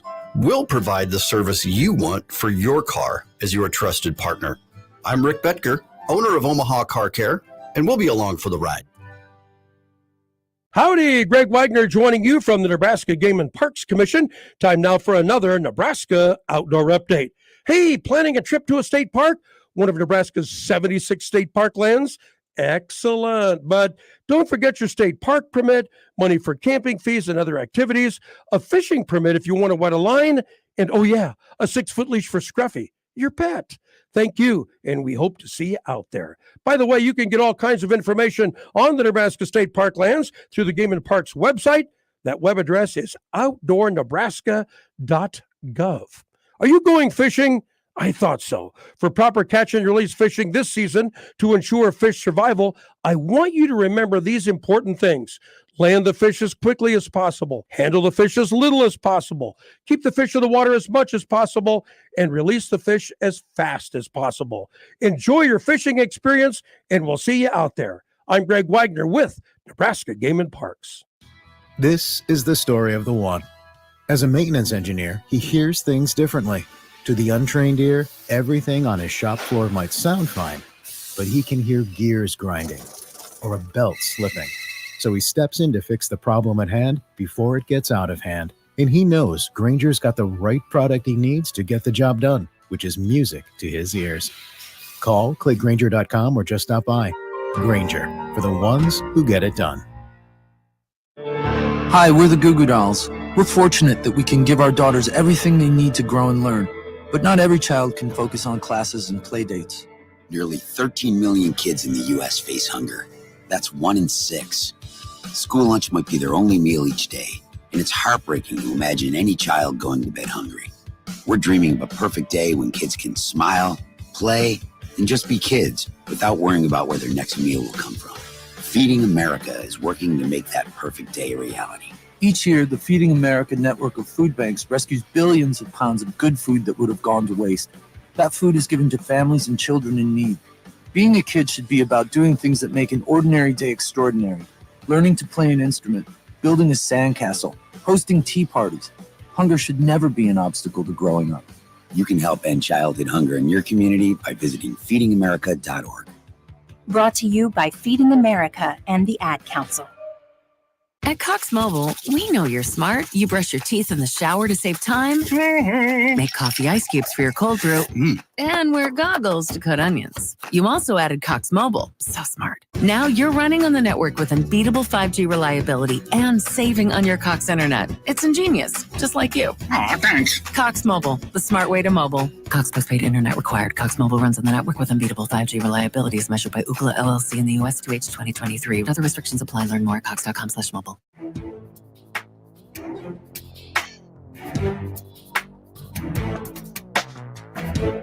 Welcome back. Connor Happer, Josh Hodson with you in the Connor Happer Show on 1620 The Zone and on 1620thezone.com. Join the VIP club and sign up for 1620 The Email. You'll be the first to know about all the exciting content that we're doing. We have many things still from the College World Series, including news, contests, promotions, just really good radio segments, all straight to your inbox. Sign up today. We demand it. You must do it. We don't demand a lot of things. We demand it. Just like we were demanding people to do the code, scan the code, scan the code, scan the code, and they were scanning them. Oh yeah. Woo! People really wanted that Max Homa bag. It's a nice bag. It's a cart bag. It is a great bag. Sign up for that, please. 1620thezone.com. Help us out, and we'll help you out. You scratch our back, we'll scratch yours. Hell yeah. That's kind of how it goes, right? Scratching backs all over town. All right, so I got some charts here, Josh. Okay. So remember the charts that we did a couple weeks ago? It was just this random guy with this random set of power rankings, the K Ford power rankings. He's got some more. Oh, he's got some more graphics for us. So he rated opponents' offensive rankings, meaning the average rating of every opponent, and then they rank kind of that list. So basically, they are ranking the strength of offenses in which you are facing this year. All right? Nebraska, on average, or Nebraska has let's just say this, Nebraska has the 77th hardest schedule, only including offenses in the country. They will face a collection on average of the 77th best. No, I shouldn't say it that way. I know this is very confusing. Very. So, wait. Do you know what I'm talking about? Can you explain it back to me real quick? No. All right. Here we go. Let me try it again. So let's say Florida is the number one team on this list, right? They will play the best collection of offenses out of anybody in the country. Okay. That makes sense. Their schedule is harder than anybody else's in the country, just if we're talking about offense, the other team's offense. Okay. All right. So Nebraska, way far down that list. I see him in there. I put it up on Zone 77, TV. Middle to the end of the pack. Does that bode well for a defense that we think is going to be pretty good? I'd say yes, Josh. Yeah. I'd say yes, Josh. And who else? Who else plays really, really difficult offenses? Spoiler alert, nobody in the Big Ten. Interesting. Isn't that interesting to you? Doesn't that make a lot of sense? In fact, the first Big Ten team. I know I'm looking for it. I still haven't. USC. You let me know. You let me know when you find them, Josh. Is it USC at 36? That would be correct. People forget USC, Big Ten school. I just did, because I skipped all the way to Michigan at 40. So nobody in the top 30 here, or 35 of offenses that you're going to face this year. Now, what about defense? Oh, we have a chart for that too. Not as big, not as many names, but thank you, K Ford Power Rankings. But look at this. Opponent's defense. This is very interesting. This is how good the defenses you are going to play are. If you notice, Josh, there are many Big Ten teams on this list. One of them is not Nebraska, by the way, because mostly Nebraska's schedule is quite easy. Iowa will see the best collection of defenses out of anybody in the country this year. Iowa, they have crap offense. Well, now, I don't know what this was last year, but could Iowa use this as an excuse? We play such good defense. Now, I would flip it back on them and say, well, Iowa, maybe part of the reason that those defenses that you're playing are so good is because they're playing your offense 1 out of 12 times a year. Got a real chicken egg thing here. I think there's a little bit of that goes into it. But Iowa, Purdue, USC, Northwestern, Wisconsin, Oregon, Illinois, Minnesota, and Michigan State are 9 out of the top 10. Whoa. Rutgers is 11 out of the top 12. Washington is on the list. UCLA is on the list. Maryland is on the list. Indiana is on the list in the top 25. Ohio State's in the top 25. Michigan is in the top 30. Josh, you want to go back through and count how many teams that was? 1, 2, 3, Go for it. 4, 5, 6, 7, 8, 9, 10, 11, 12, 13, 14, 15, 16 of the top 30. Did I count correctly? 16 out of the top 30. I'm actually just, I'm going to believe you that it was 16. I wasn't counting along with you. 16 out of 30. You know how many teams are in the Big Ten, Josh? 18. There's going to be 18 this year. Nebraska, nailed it.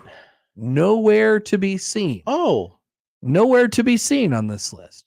Can we figure out the other team that's missing? That would be harder for me. It would, wouldn't it? Okay, so we got Michigan, we got Michigan State. We got the 4 new guys. Oh, we don't have Penn State. There it is. Yep, okay. We did it. Nebraska and Penn State.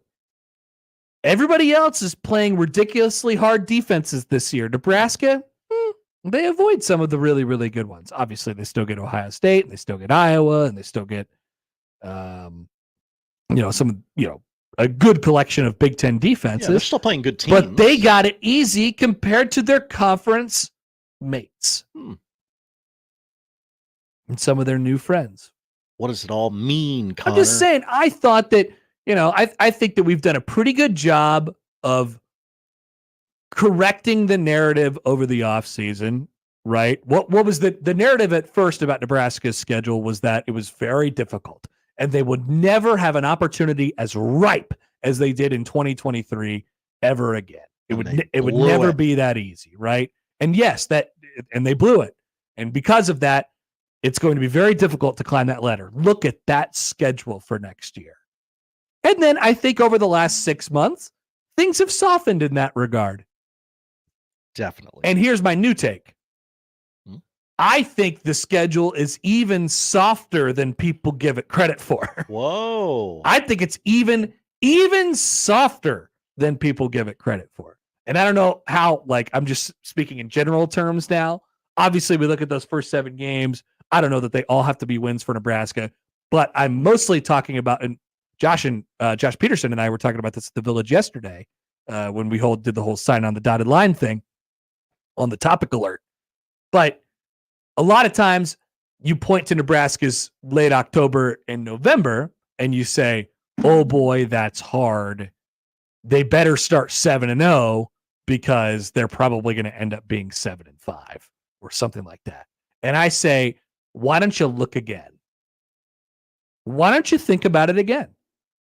You think Nebraska is going to lose to each of Ohio State, USC, UCLA, Wisconsin, and Iowa? You're gonna lose all of those games? Because personally, it's my expectation that Nebraska is right in the same ballpark of basically all of those schools except for Ohio State. There is one guaranteed loss on Nebraska's schedule. It's less guaranteed than it has been in the past, but it's guaranteed. Ohio State's the best team in the country. They're the most talented team in the country. Whatever. It's going to be very difficult for Nebraska to win that day. They're probably not going to. We can put it to the side. Wow. That's fine. The rest of them, you can win. And in those first 7, more of them than not, you should win. And I think there's a couple on that back end in the USC, UCLA, Wisconsin, Iowa range. Obviously, they have questions. Nebraska has questions too. Those are programs that Nebraska needs to be able to find a way to beat or, split 1 out of 2 years with and things like that. Like I think when we have these discussions about the dichotomy of the schedule, we lend too much to those last 5 teams. Ohio State is deserving of it, and that game is going to be, impossible. That'll be a very difficult game. But the rest of them, Nebraska avoided Oregon, Nebraska avoided Penn State, Nebraska avoided Michigan. And you could say what you want about Michigan. They just won the national championship last year. I don't know if they're a certainty this year, but guess what? You don't have to play them. You don't have to play them. They just won the national championship last year. Washington was in the national championship last year. You don't have to play them. You get familiarity on the back end of the schedule with Wisconsin and Iowa, teams of which Nebraska has been very close with over the last several years, even in their worst of days, even in their worst of times. And in one case, Iowa 2022 actually beat them and should have throttled them. Then, it ended up being a lot closer than that game actually was at the end of the day. And then USC and UCLA are big question marks coming into the conference for the first time. I don't know, man. This is obviously the time where I get very optimistic.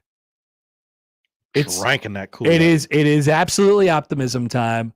But I just think there's a lot of things to point to that says they're going to be able to find a way to make this thing pretty, feel pretty good on the back end. Would the OBV fry your brain, Connor? Is this what they're saying? No, nobody's saying that. But okay. I thought I'd create a straw man, pose as the audience. I will answer the question. The answer is yes. I don't have a brain anymore, actually. I don't feel like I'm actually living a normal life anymore. You need to tighten your bucket hat. I think you've had too much sun, Connor. I have. I'll admit that. I don't feel like what I'm doing right now is even real, if that makes any sense. Do you feel that way? Absolutely. I don't know really where I am, but we're getting back into the routine of things. And I figured that'd be a nice take to get us close to it. There's a fog, there's a haze over the day. Yes. And I'm just kind of feeling my way through it like a man finding his way to the bathroom in the dark. John emails in. Hi, John. Ohio State is a guaranteed loss. Wow, you're a bigger Husker hater than John Bishop. Husker hater, John Bishop. Yeah, I think we could say that. That's okay. That's not the worst thing in the world. You can lose to Ohio State next year. Sure. Not in 2 years, though. Natty. Oh, hello. No, I'm just kidding. Here we go. Definitely not drinking that much Kool-Aid. Hey, speaking of the college football playoff, one more quick thing here. I saw Bruce Feldman put together I don't know if this is his first installment. 1.0. But this is a summer, this is where all of the rest of the takes of the college football season are kind of built off of this tree. The projected college football playoff 2024 with 1 seed Ohio State. Interestingly enough. 2 seed Georgia, 3 seed Florida State, 4 seed Utah, and then at larges like Texas, like Oregon, like Ole Miss, like Notre Dame, like Alabama, like Penn State, like Miami, and like Memphis. Miami. People are sneaky on Miami this year. They're in on Miami this year. We do that a lot, though.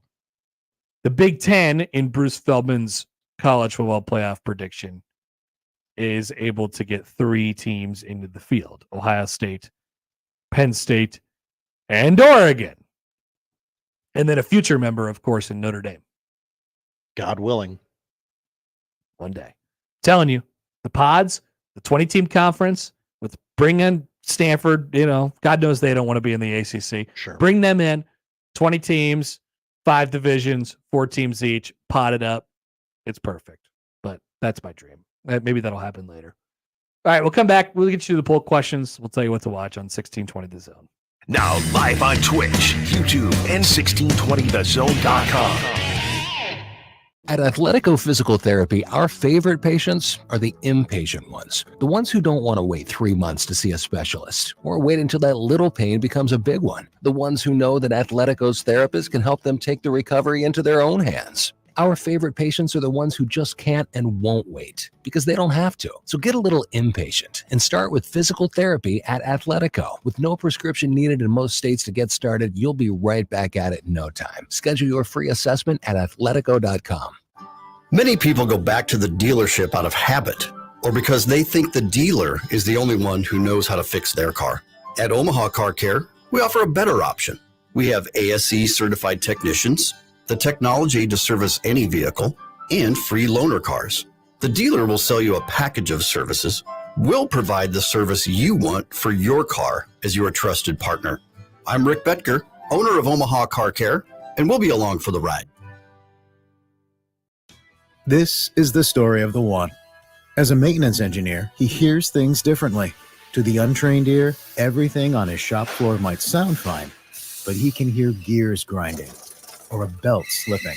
So he steps in to fix the problem at hand before it gets out of hand. And he knows Grainger's got the right product he needs to get the job done, which is music to his ears. Call, click Grainger.com, or just stop by.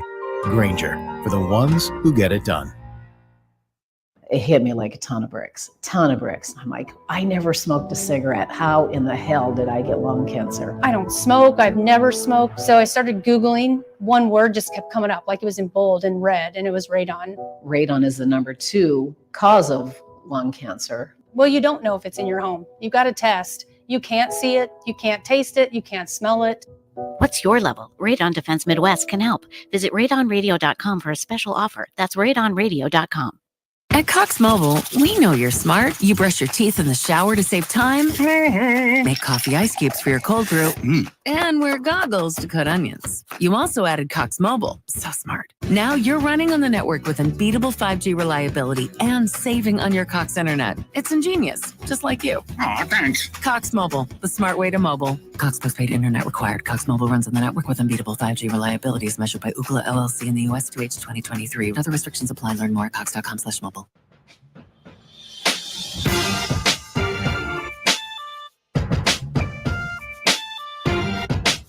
Welcome back. Connor Happer, Josh Hodson with you on the Connor Happer Show on 1620 The Zone and on 1620thezone.com. Don't forget to vote Josh into the Hall of Fame. This is a real thing. BurkeyAlumni.com/Hoff. People are doing this. HOF. We'll get to this in the what to watch portion of the show in just a moment, but MLB at Rickwood Field tonight. This is going to be really cool. This will be very, very cool. I'm excited to watch. I believe it's an all-black umpiring crew. First time ever. Giants and Cardinals tonight from Alabama. But first, let's get to the poll questions at Happer Show on the J-Tech Construction Zone Twitter feed. Was Hot Tub Time Machine good? Put us down for a yes. It was indeed. A couple of yeses. I'm glad you agree with me on this, you of being movie snob. Not snob. No? It's not the word. Oh, I thought you embraced that term. Movie snob. I mean, I've seen more movies than most people. Yes. That doesn't mean I don't like the same things that y'all like. Y'all, am I using that term correctly? Y'all? Yeah, I wouldn't. But Texas A&M people who are listening might. 53% say yes. Ooh, Hot Tub Time Machine. I wanted a bigger spread than that. Sure. Whites up? No. I don't like the way you said that. I don't either. 80% said no. And a couple more. Do they go hog wild with the reviews? Oh, yeah. They do go hog wild with the reviews. 72% say yes. And finally, have you seen my units? Yeah. Yeah, I have. That's what the Big Ten will be saying to all the other conferences when they make the NCAA tournament and advance 0 times. Have you seen my units? 64% say no to that poll question. Josh, before we get to what we're watching tonight, I have a quick breaking news for you. Oh. Remember the young gentleman who was the NAIA Player of the Year, Jalen, but his name is spelled Jalyn, not Jayln. Sure do, big boy. He has committed to Nebraska. Lincoln, Nebraska? The University of Nebraska, Lincoln, yes. Ladies and gentlemen, we got him. We got him. He says he's incredibly thankful to announce his commitment, and he'd like to thank a bunch of people, and he'd like to thank the people at Northwestern. Jack Mitchell. He's forever grateful for the relationships that he's built. And with Jack Mitchell, he'd like to thank Coach McCarty. We all would. Yeah. Well, I'd like to thank Coach McCarty, and we should send Coach McCarty a card or something. I feel bad for him. Edible arrangement. He just lost his All-American starting quarterback to Nebraska to be a walk-on backup on June 20th. On June 20th. That sucks. It does. That is, man, we should send him a card. Uh-huh. We got to put something together for him. We can do this. We can all put a gift box together. We can all go in on something. Maybe some those nice dipped strawberries that they have. But the big dog's got to eat. Yeah. And in this case, the big dog is eating. But that doesn't mean we shouldn't care at least a little bit about the little dog. Mm-hmm. I feel bad for Coach McCarty. Little dogs matter too. All right. What are we watching tonight? We're watching the Stanley Cup Finals. Connor, a funny thing has happened in these Stanley Cup Finals. Oh, wait. I actually have one more breaking news. Oh, yeah. This is coming from the mouth of Greg McDermott. Okay. All right. So remember how I said about they were reporting that there was going to be a Purdue Creighton charity exhibition game? Yeah, the Purdue blogs were saying this. Purdue blogs were saying this. Max says this is not accurate. Oh. Legislation hasn't passed to allow it. Tap the brakes. Legislation? Yes. What kind of legislation do we need to play a basketball? I don't know. Okay. I apologize for interrupting again. What are we watching? Game Hockey. 6 of the Stanley Cup Finals. Funny thing has happened in these Stanley Cup Finals, Connor. The Florida Panthers went up 3-0. Yeah. We're still playing hockey games. We're in Edmonton tonight Catch for the game Celtics 6. never doing that. That's right. Tonight, no matter what happens, is the final hockey game in the nation of Canada this season. Oh, we love Canada. The Edmonton Oilers and that girl will be present, and they will be very loud The tonight. boobs girl? Yes. 7:00 ABC.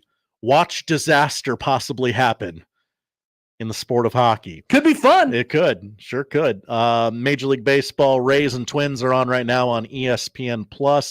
Diamondbacks and the Nationals are your MLB TV free game of the day. That's going on right now.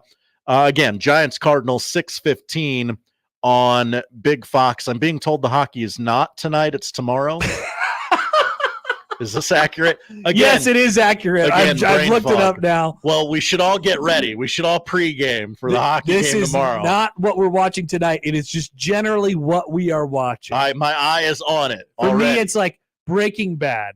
That's on. Yes. You can watch it. Yes. I loved watching Breaking Bad. I loved watching Succession. Connor, but none of those things are tonight. Connor had no idea we were still playing hockey.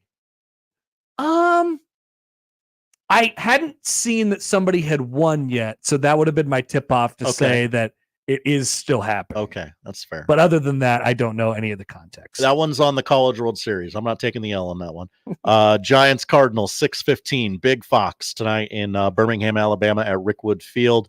Should be a really, really cool, unique environment, and they're going to tell a lot of the story of baseball that maybe you haven't heard before. Brewers Padres 9:00 on MLB Network. WNBA is on Amazon Prime tonight 6:00. LA at New York. Los Angeles goes on without Cameron Brink, who tore her ACL. Oh, we didn't get to that Caitlin Clark thing today. Just didn't have time. 7:00 on NBC. The 2024 Olympic swim trials continue. Day 6, Connor, includes the finals of the women's 200-meter breaststroke, men's 200-meter backstroke, and the women's 200-meter butterfly. Netflix new docu-series America's Sweethearts: Dallas Cowboys cheerleaders. The team behind Cheer and Last Chance U delivers a 7-part docu-series following the 2023-2024 Dallas Cowboys cheerleader squad Exciting. from start to finish. Exciting. And finally, on Amazon Prime, it is Federer, 12 Final Days. The documentary follows tennis legend Roger Federer through the final 12 days of his illustrious career. Hey, by the way, so this is where Jameis Winston was instead of being in Omaha hanging out with me? At Rickwood? Yeah. He just hit a pop fly at Rickwood, and those guys are mad at each other. This is not live. This happened at least 2 nights ago, probably. Yeah. But they're doing a softball game, and Jameis Winston just hit a he just hit a little league home run. I love Jameis Winston. I wish he would have been here rocking his Florida State gear, but he was playing softball. Ron DeSantis won't let him. No, I guess there's only room enough for one Floridian, one famous Floridian. All right, Josh, thanks. Thank you, Connor. That's the show. If you miss anything, 1620thezone.com is where you can find it. We're going to try and be in better shape tomorrow. No. We're going to try. We're going to try. No guarantees, but we're going to try. Can you at least agree to trying? I will agree to try. Yes. All right, good. Still might be limping a little bit. No guarantees, but we're going to try. We're so back, baby. Tomorrow's a crossover. Crossover next on 1620 The Zone. Live from the Host Coffee Studio, this is 1620 The Zone. I'm Kareem Abdul-Jabbar. I learned about atrial fibrillation the hard way. My symptoms would come and go: shortness of breath, fatigue. I kept going. Then I got so lightheaded, I couldn't. My doctor said I have AFib, so I'm about 5 times more likely to have a stroke. Other symptoms: irregular heartbeat, heart racing, chest pain can come and go, but the risk of stroke stays. If you have symptoms, tell a doctor. Visit notimetowait.com. Sponsored by Bristol-Myers Squibb and Pfizer. Hey, you hear that? That's the sound of loose change in your pocket reminding you to buy a 99-cent medium fountain drink from Casey's. So the next time you hear this, you already know where to go. 99-cent medium fountain drinks. It's not crazy. It's Casey's. Velocity Clinical Research in Omaha frequently conducts clinical trials for a broad range of investigational treatments. Velocity is currently seeking participants to wear a Fitbit watch for 31 days with compensation of up to $200. Some other current studies include low T, COPD, flu, pediatric, infant, and RSV. They also perform vaccine studies for people of all ages. See current trials at velocityclinicaltrials.com, compensation for study-related time and travel, and find out more at velocityclinicaltrials.com. EasyCater, 100,000 restaurants, one platform. Need food for a meeting or a company event? EasyCater has everything you need to make food for work, work. With easy online ordering and reordering. Save your favorite orders, make edits as needed, and click. We even help you with expenses by keeping your receipts all in one place, which means all you need to do is sit back and enjoy the food. From ordering to reporting, EasyCater has everything to make food for work, work. Order 24/7 at easycater.com. When it comes to making plans, you are the best. What about those round trips that you plan in advance, which are perfect on your way there and perfect on your way back? Or those meetings with friends for which you make a group chat 3 months before so that nobody or anything is missing? Or your daughter's first birthday party. You planned it with such dedication that instead of the first, it felt like our 15's. The same way you plan each detail for those moments. Start planning to protect you and your loved ones from a natural disaster. Sign up for local weather and emergency alerts. Prepare an emergency kit and make a family communications plan. Protecting your family is the best plan you can make. Get started at ready.gov/plan. Brought to you by FEMA and the Ad Council. Over the past few years, the COVID-19 pandemic has affected how we live our daily lives. Today, we also face a mental health pandemic that threatens our well-being as we attempt to rebuild our social networks and communities. The pandemic has reminded us to value family, community, and our human connections. However, it has also left many of us feeling more isolated, confused, and alone, struggling to find meaning amid loss and uncertainty. Today, 1 in 5 Americans experience emotional and mental health challenges, but many of us do not understand what we are facing or know how to ask for help. At the American Psychiatric Association Foundation, we understand what you are going through, and we are here to help. Our vision is to build a mentally healthy nation for all. We work every day to eliminate stigma, combat mental illness and substance use disorders, and advance mental health. If you or someone you love needs help, you are not alone. Please visit mentallyhealthynation.org to learn more. The back seat. Check the back seat. All right, come here. Check the back seat. Gets in your head, right? Good. Because every year, dozens of children are forgotten in the backseat of a car by a parent or caregiver. All never thought it could happen to them. But with changes in routines, distractions, or a sleeping child, it can happen.